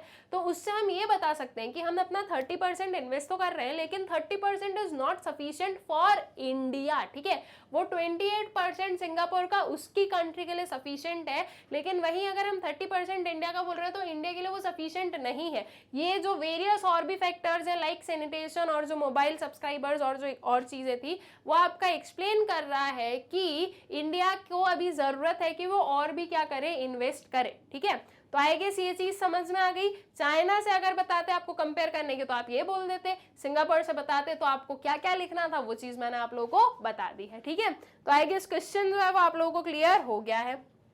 आ जाओ नेक्स्ट वाले क्वेश्चन पर। Interpret the figure given below, ठीक है। ये एक फिगर है हमारे पास में और इसे हमें क्या करना है, इसे हमें इंटरप्रेट करना है। अब देखो इंटरप्रेट कैसे करना है उस चीज को समझते हैं। यहाँ पर हमें क्या दिख रहा है, यहाँ पर हमें दिख रहा है कि हाँ कुछ तो सब्जी मंडी वाला जो है सीन है, जो यहाँ पर फीमेल्स हैं या जो वर्कर्स हैं, not only females we can say workers हैं, वो लोग क्या कर रहे हैं, वो लोग जो है ये सब्जी वगैरह सेल कर रहे हैं। अब इसे आपको लिंक कहाँ से करना है, देखो सिंपल सी चीज है, कौन से पर्टिकुलर सेक्शन के अंदर आया है, इंडियन इकोनॉमिक डेवलपमेंट के अंदर आया है। अब इंडियन इकोनॉमिक डेवलपमेंट के अंदर आया है तो ये सब्जी बेच रहे हैं या ये जो भी पर्टिकुलर काम कर रहे हैं ये कौन से चैप्टर से रिलेटेड हो सकता है। अब यहाँ पर आपके दो चीजें जा सकती है माइंड में, one is the rural development वाला जो हमारा चैप्टर है and second one is the employment वाला जो चैप्टर है, ठीक है। एम्प्लॉयमेंट से भी तो रिलेटेड है, ये लोग काम ही तो कर रहे हैं तो वो एम्प्लॉयमेंट से रिलेटेड है। अब अगर मैं रूरल डेवलपमेंट वाले चैप्टर में देखूं तो रूरल डेवलपमेंट वाले जो चैप्टर के हमारे जो वेरियस चीजें हैं वो इतना जो है इसे लिंक नहीं कर पा रहे हैं हम कि उसमें से किस पर्टिकुलर चीज को एक्सप्लेन किया जा रहा है, नहीं बता सकते हम लोग, राइट। ये नहीं बोल सकते कि अच्छा ये कुछ जो है रेगुलेटेड मार्केट्स हैं या ऐसा कुछ, वो कुछ भी चीज यहाँ पे शो नहीं की जा रही है। अब आ जाओ किस पर, एम्प्लॉयमेंट वाले चैप्टर पर। क्या आप एम्प्लॉयमेंट में से किसी पर्टिकुलर टॉपिक को इससे लिंक कर सकते हो? थोड़ा सा सोचो, ठीक है। मेरे आंसर बताने से पहले थोड़ा सा सोचो, और टाइम चाहिए, वीडियो को पॉज कर लो और थोड़ा सा सोचो कि क्या आप एम्प्लॉयमेंट वाले चैप्टर में इसे कहीं से लिंक कर सकते हो। तो देखो कर सकते हो, कहाँ से कर सकते हो, हमने वेरियस टाइप्स ऑफ एम्प्लॉयमेंट पढ़ा है, right. Self employment, veg employment, veg employment में वेरियस टाइप है, regular salaried employed, casual workers, right, या कैजुअल जो एम्प्लॉयमेंट है। अब आई गेस आप लोगों को आइडिया लग गया कि यहाँ पर हम किस चीज की बात कर रहे हैं।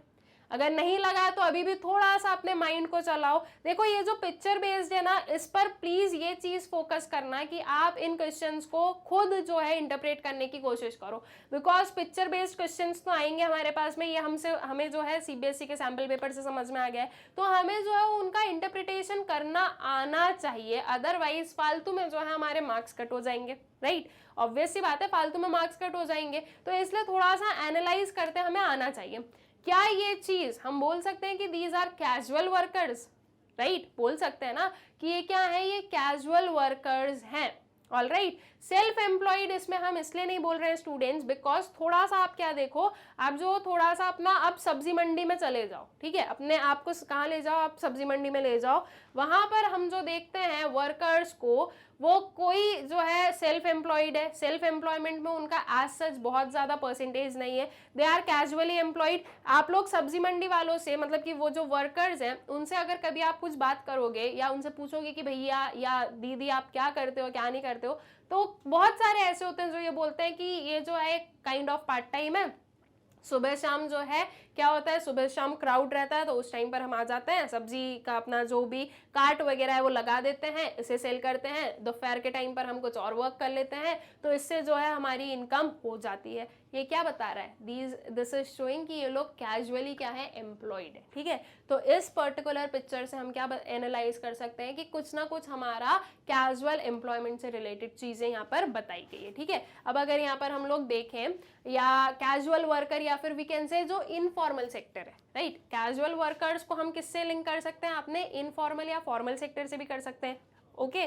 तो थोड़ा सा आपको क्या करना है, क्रिम्स में एक साथ में दोनों चीजों को इंक्लूड करना है। दोनों को क्यों इंक्लूड करना है, अगर आपने सिर्फ कैजुअल एम्प्लॉयमेंट की बात की या कैजुअल जो है हमारे वर्कर्स की बात की, और मान लो एग्जामिनर चाह रहा है इनफॉर्मल सेक्टर आप लिखो, तो फिर यहाँ पर क्या हो सकता है, यहाँ पर जो है थोड़ी सी आपके जो मार्क्स है उसमें प्रॉब्लम आ सकता है। तो दोनों चीजें थोड़ा सा हम लिंक कर सकते हैं, right. Informal sector, casual workers, दोनों कहीं ना कहीं जो है आपस में हमारे लिंक होते ही होते हैं। तो उन दोनों को आप एक साथ में जो है थोड़ा सा अपने आंसर को प्रॉपरली मोल्ड करके, फ्रेम करके क्या करो, एक्सप्लेन कर दो, ठीक है।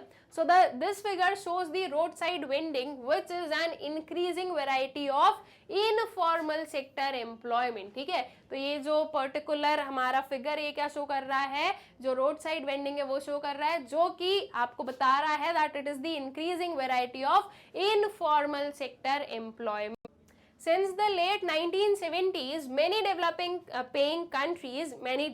countries, including India, started paying attention to enterprises and workers in the informal sector, as employment in the formal sector is not growing. Workers and enterprise in the informal sector do not get regular income. They do not have any protection और regulation from the government. अब देखो ये वाला जो particular है, workers and enterprises in the informal sector do not gate regular income, they do not have any protection और regulation from the government. ये चीज किसे शो कर रहा है? आपके कैजुअल वर्कर्स की जो हमारी फीचर है उसे शो कर रहा है, राइट. तो वो चीज भी हमने यहाँ पर लिख दी. Workers are dismissed without any compensation. Technology used in the informal sector enterprises is outdated. They also do not maintain any accounts. Workers of this sector live in slums and are squatters. ठीक है, तो ये जो है ये हमने properly पूरा जो हमारा casual worker which is linked to the informal sector उसे क्या कर दिया यहाँ पर एक्सप्लेन कर दिया है. ठीक है, इसके अलावा आपके पास में एक और क्वेश्चन है, या तो आप उस क्वेश्चन को आंसर करो या फिर जो आपके पास में एक और क्वेश्चन है उसे आंसर करो. That is pesticides are chemical compounds designed to kill pest. Many pesticides can also pose health risk to people even if exposed to normal quantities.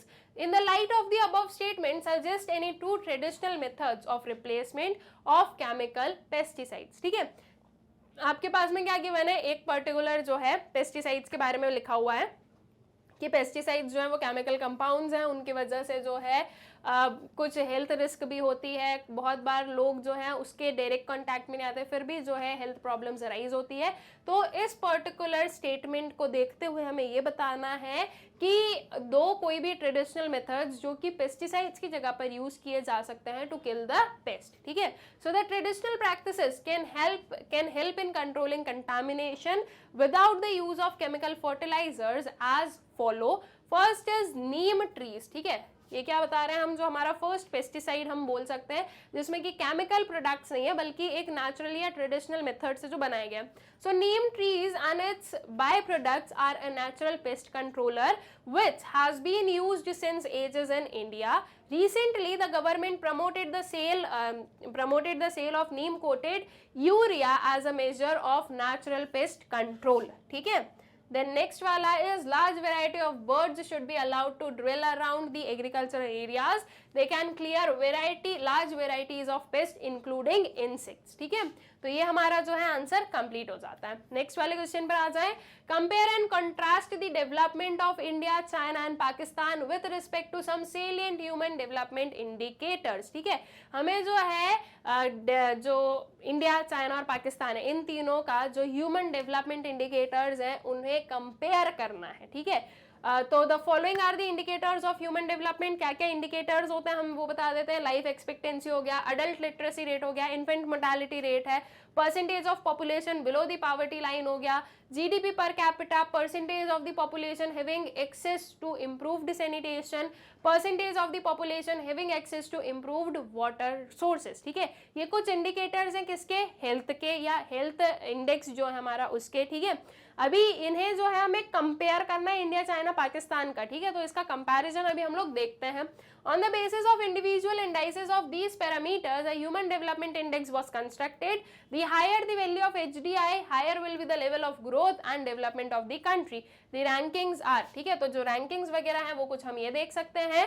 यहाँ पर जो हमारे पास में इंडिया, चाइना, पाकिस्तान तीनों की जो वेरियस रैंकिंग्स हैं और जो ह्यूमन डेवलपमेंट इंडिकेटर्स हैं वो हम लोगों ने यहाँ पर लिए हैं. ठीक है, तो ये प्रॉपरली क्या हो जाएगा, ये प्रॉपरली जो आपका कंपैरिजन शो कर रहा है. ऑल राइट, ये एज इट इज आपके बुक में गिवन है. अभी मैं फिर से इस पर्टिकुलर जो हमारा टेबल है इसे एक्सप्लेन नहीं करूंगी. ये चीज़ हम लोगों ने ऑलरेडी सब कुछ जो है अच्छे से पढ़ लिया है. जब हम इन सैम्पल पेपर्स को सॉल्व कर रहे हैं तो आपका जो मेन एम है वो ये होना चाहिए कि आपको ये पता चलना चाहिए कि आप खुद कितने क्वेश्चंस को सॉल्व कर पा रहे हो. दूसरी चीज़ कि आपको किस वे में जो है आंसर्स लिखने होते हैं. ठीक है, और बाकी जो सारी चीज़ें हैं वो मैं ऑलरेडी आप लोगों को एक्सप्लेन कर चुकी हूँ, इसलिए मैं बहुत ज़्यादा डीप में जो है यहाँ पर आपके क्वेश्चन आंसर्स को एक्सप्लेन नहीं कर रही हूँ. ठीक है, if you have any doubts आप लोग वो जो हमारे वीडियोज़ हैं, जो कंसेप्चुअल वीडियोज़ हैं, उन्हें जाकर देख सकते हो. वहाँ से आपकी सारी जो चीज़ें हैं वो क्लियर आउट हो जाएगी. ठीक है, नेक्स्ट क्वेश्चन पर आ जाओ. Give 2 examples of over use of environmental resources and miss use of environmental resources. हमें दो दो एग्जाम्पल्स देने हैं over use of environmental resources के, और मिस यूज के देने हैं एनवायरमेंटल रिसोर्सेज के। कितने मार्क्स का क्वेश्चन है? 4 मार्क्स का है। 2 marks for this, 2 marks for this. इसमें भी एक एक मार्क का एक एक एग्जाम्पल हो जाएगा, ठीक है। दो दो एग्जाम्पल की क्योंकि हमें बोला गया, तो इट मीन्स कि हमें टोटल 4 एग्जाम्पल्स देने हैं, तो 4 एग्जाम्पल्स में जो है आपका पूरा 4 मार्क्स कंप्लीट हो जाएगा। सो सबसे पहले ए वाला देख लो, that is over use of environmental resources. So 2 instances of over use of environmental resources are, first is excess use of electricity leads to depletion of resources like coal and water from which electricity is generated. Second is excess use of petrol, ठीक है। जो over use है environmental resources का वो बता रहे हैं। इनके अलावा आप कोई और यूजेस भी ले सकते हो, उसमें कोई प्रॉब्लम नहीं है कि आपको यही लेना है, ऐसी कोई दिक्कत नहीं है, ठीक है। सेकेंड वाला है आपका क्या? मिसयूज वाला। फर्स्ट हमने ओवरयूज बता दिया, सेकेंड हम बता देते हैं misuse. So 2 instances of misuse of environmental resources are soil degradation due to improper crop rotation and crop shifting, ठीक है। ये आपका फर्स्ट वाला जो है एग्जाम्पल हो जाता है। सेकेंड वाला है आपका drying up of rivers due to supply of water from them to dams and reservoirs, ठीक है। ये दोनों जो है ये मिसयूज का बता देते हैं कि इस वे से जो है हम हमारे जो रिसोर्सेज हैं या जो एनवायरमेंटल रिसोर्सेज हैं उन्हें मिसयूज कर रहे हैं, ठीक है। फिर इसी का जो है एक और वाला क्वेश्चन है, देख लेते हैं क्या है। Outline the strategy used in attaining sustainable development in India, ठीक है। इंडिया में जो है सस्टेनेबल डेवलपमेंट को अटेन करने के लिए क्या स्ट्रैटेजीज जो है वो यूज की गई है, उन्हें हमें आउटलाइन करना है। So the strategies for sustainable development in India are use of non-conventional sources of energy, use of LPG and gobar gas in rural areas, use of CNG as fuel in urban areas and use of wind power in the areas where speed of wind is usually high, ठीक है। अब इसे आप थोड़ा सा लिख सकते हो कि non conventional sources of energy जो है वो कन्वेंशनल से ज्यादा अच्छी क्यों है, बिकॉज वो जो है आप रिन्यू कर सकते हो और ये सारी चीजें, ठीक है। उसके बाद में एलपीजी और गोबर गैस जो है वो किसके अबव आप यूज कर सकते हो, जो फ्यूल वुड वगैरह है उनके अगेंस्ट, ठीक है। जो सीएनजी है वो ज्यादा क्लीनर फ्यूल है एज कंपेयर टू पेट्रोलियम, तो आप उसे यूज कर सकते हो। और विंड पावर जो है वो यूज किया जा सकता है in areas where there is a high speed, और जो है सोलार पावर्स वगैरह यूज किए जा सकते हैं। तो क्लीनर जो है आपका पावर जनरेशन किया जा सकता है, ठीक है। तो इस वे से आप इस पर्टिकुलर क्वेश्चन को आंसर कर दोगे। नेक्स्ट क्वेश्चन पर आते हैं। Right short notes on global warming and opportunity cost of negative environmental impact, ठीक है। इन दोनों पर हमें क्या करना है, इन दोनों पर हमें शॉर्ट नोट्स देने हैं। 6 मार्क्स का क्वेश्चन है, 3 marks for global warming and 3 marks for opportunity cost of negative environmental impact, ठीक है। तो 3-3 मार्क के हिसाब से जो है आंसर कर देना। दैट मीन्स ग्लोबल वार्मिंग को 60 to 80 वर्ड्स में कंप्लीट करना है हमें। वैसे 60 to 80 वर्ड्स करना ही मत, 60 करना, ठीक है। 80 तक हमें जाना ही नहीं, 60 तक कर देना। और जो opportunity cost of negative environmental impact है उसे भी 60 में कंप्लीट कर देना। ज्यादा से ज्यादा 70 पर जाना, इससे ज्यादा जो है वर्ड लिमिट एक्सीड मत करना, क्योंकि इन टोटल हमें 150 वर्ड से ज्यादा नहीं ले जाना है अपने आंसर को, ठीक है। तो आ जाओ सबसे पहले ग्लोबल वार्मिंग पर। Global warming is a gradual increase in the average temperature of the earth's lower atmosphere as a result of the increase in the greenhouse gases since the industrial revolution, ठीक है। Factors that contribute to global warming are the burning of coal and petroleum products, deforestation, which is increasing the amount of carbon dioxide in the atmosphere, methane gas released in animal waste, use of fossil fuel, etc. अब इस particular paragraph में एक mistake है, वो आपको नहीं करनी है। वो मिस्टेक क्या है, आई गेस आप लोग आइडेंटिफाई कर चुके होंगे। दैट इज कि ये जो चीजें पूरा पैराग्राफ में लिखा है, हम क्या करेंगे, हम पॉइंट्स में लिखेंगे। कैसे लिखोगे आप लोग पॉइंट्स में, या आपका यहाँ तक जो है एक पॉइंट बना है, उसके बाद में जो फैक्टर्स जो कि कंट्रीब्यूट करते हैं ग्लोबल वार्मिंग को, दे आर, फिर वो स्लैश करके आपका 1 2 3 4 करके ये सारी चीजें जो है आपको कंप्लीट कर देनी है, ठीक है। तो आपका जो ग्लोबल वार्मिंग का जो एक शॉर्ट नोट है वो क्या हो जाएगा, वो कंप्लीट हो जाएगा। और अगर उसमें लिखना है तो ये आप लिख सकते हो, it has resulted in melting in polar ice with a resulting rise in sea level and coastal flooding. Disruption of drinking water supplies depend on snow melts, extinction of species as ecological niches disappear, more frequent tropical storms and an increased incidence of tropical disease. ये सारी जो चीजें हैं ये global warming के क्या हैं, impacts बन रहे हैं, ठीक है।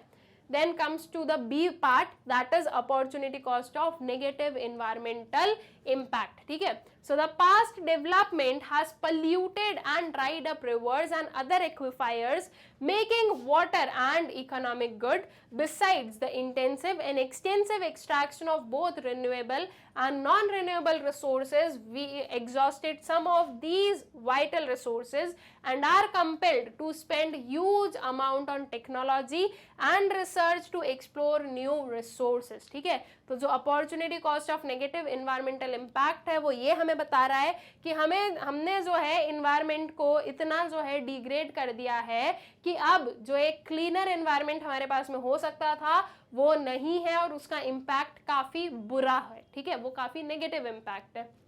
Added to these are the health cost of degraded environmental quality, decline in air and water quality, 70% of water in India is polluted, have resulted in increased incidence of respiratory and waterborne diseases. ठीक है, hence the expenditure on health is also rising. To make matters worse, global environmental issues such as global warming and ozone depletion also contribute to increased financial commitments for the government.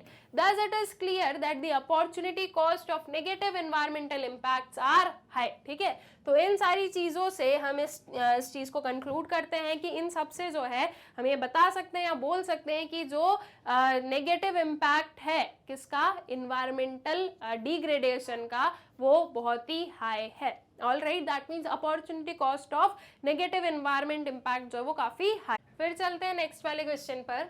Explain the pre independence handicraft industry of India. ठीक है, क्या बताना है हमें, pre independence के पहले जो handicraft industry है इंडिया की या थी इंडिया की, वो हमें एक्सप्लेन करना है. उसके जो सारे फीचर्स है वो हमें क्या करने हैं, एक्सप्लेन करने हैं. So art and crafts have been a tradition in India for a long.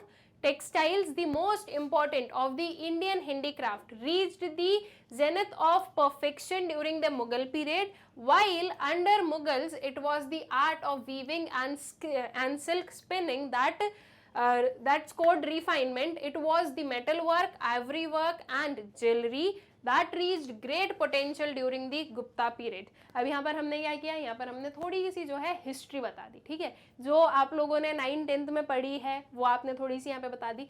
अगर नहीं याद है तो भी कोई दिक्कत की बात नहीं है, मत बताओ उसे. ठीक है, अगर नहीं याद है तो ऐसा नहीं है कि आपको यहाँ पर वो चीज़ एक्सप्लेन करनी है, मत बताओ. जो हमने इंडियन इकोनॉमिक डेवलपमेंट पर पढ़ा है वही चीज़ आप जो है यहाँ पर लिख सकते हो. ठीक है, कि कैसे हमारी इंडस्ट्रीज थी. उसके बाद में जो ब्रिटिशर्स है वो ब्रिटिशर्स आए तो उसकी वजह से जो है उन्होंने हमारी जो हैंडीक्राफ्ट इंडस्ट्री थी उसको पूरा क्या कर दिया, उसको पूरा जो है डिस्ट्रॉय कर दिया. वहाँ पर डी इंडस्ट्रियलाइजेशन हम बोल सकते हैं. उसकी वजह से अनएम्प्लॉयमेंट बहुत बड़ा. अनएम्प्लॉयमेंट बढ़ने की वजह से रूरल एरियाज पर जो बर्डन है वो बढ़ा. इससे ज़्यादा अनएम्प्लॉयमेंट के बारे में मत लिखना, क्योंकि आपको मेनली किसके बारे में बताना है, हैंडीक्राफ्ट इंडस्ट्री के बारे में बताना है. ठीक है, हमारी जो हैंडीक्राफ्ट इंडस्ट्री थी या जो हमारे हैंडीक्राफ्ट गुड थे वो बहुत ही जो है वर्ल्ड वाइड एक्सेप्टेड थे. वो बहुत ही हमारे मतलब हम वी कैन से कि जो फॉरेन कंट्रीज है वहाँ पर हमारे गुड्स काफ़ी क्या करते थे, पसंद किए जाते थे. तो दैट मीन्स कि वो चीज़ जो है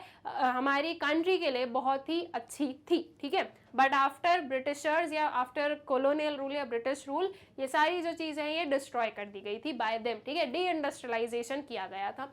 So the handicraft production during that time can be divided into 4 broad categories. The first category dealt with the village economy under the Jasmani system, in which the products were articles of daily use. The second category was integrated with the urban area where artisans produced crafts mainly for the purpose of sale. यहाँ से पता है इस answer से आप क्या कर सकते हो, इस आंसर से जो है आपको प्रॉपरली आपके जो पॉइंट्स है ना वो ले लेने हैं, बिकॉज ये क्वेश्चन काफ़ी प्रोमिनेंट भी है, ये पूछा भी जा सकता है. ठीक है, आपको थोड़ा सा पता होना चाहिए. तो ऐसा नहीं है कि आपको इस पर्टिकुलर आंसर को जो है मगअप करना है, सिर्फ कुछ पॉइंट पॉइंट्स जो है वो आप रिमेंबर रख सकते हो कि हाँ ऐसा था ऐसा था ऐसा था, उसे जो है थोड़ा सा अपने जो आपका जो अपनी जो बुक में है उसी के साथ में थोड़ा सा इसमें मिक्स करके मोल्ड करके जो है प्रॉपर एक बहुत ही शानदार सा जो है आंसर आप बना सकते हो, ठीक है। So the third category concerns the dadni system in which the merchants advanced cash to the artisans for production. The final category includes karkhanas where skilled artisans produced luxury craft under the command of kings or high nobles. Handicraft production was the second biggest source of employment in pre British India, ठीक है। ये pre British India में हमने बताया कि handicraft production जो था वो second highest source of employment था प्री ब्रिटिश इंडिया में। But after British India, after British India okay, या फिर आफ्टर ब्रिटिशर्स रूल, ये चीज भी हमें बतानी है बिकॉज हमें प्री इंडिपेंडेंट इंडिया के बारे में बताना है। तो प्री इंडिपेंडेंट इंडिया में जो है ब्रिटिशर्स तो आ चुके हैं, राइट। तो ब्रिटिश इंडिया में या जो वी कैन से कि जो ब्रिटिशर्स के टाइम पर जो इंडिया था उसके बारे में बताना है कि ब्रिटिशर्स ने जो है बहुत ही सिस्टमैटिकली जो है डी इंडस्ट्रियलाइजेशन किया था इंडिया में। इंडिया को जस्ट अ मेयर क्या बना दिया था, एक्सपोर्टर ऑफ रॉ मटेरियल बना दिया था और इंपोर्टर ऑफ फाइनल गुड्स बना दिया था, ठीक है। तो वो जो सारी चीजें हैं वो आप यहाँ पर लिख सकते हो, ठीक है। और explain the handicraft of India during colonial rule, ठीक है। या फिर इसके अलावा ये इस वजह से भी क्वेश्चन पूछा जा सकता है कि कॉलोनियल रूल में जो हैंडीक्राफ्ट था उसे आपको क्या करना है, उसे आपको एक्सप्लेन करना है। यहाँ पर क्या बताया, प्री इंडिपेंडेंस इंडिया के बारे में बोला, यहाँ पर कॉलोनियल रूल के बारे में बोल दिया। मतलब कि दोनों क्वेश्चन जो है वो पूछे गए सेम ही है, बस क्वेश्चन का जो फ्रेमिंग है वो क्या है, थोड़ा सा डिफरेंट है, ठीक है। So under British rule the production of Indian handicrafts faced a rather sharp decline when the East India Company was in power. It forced a monopoly over the production of artisans from Bengal and the price of these products was fixed 15 to 40% lower than their actual market price.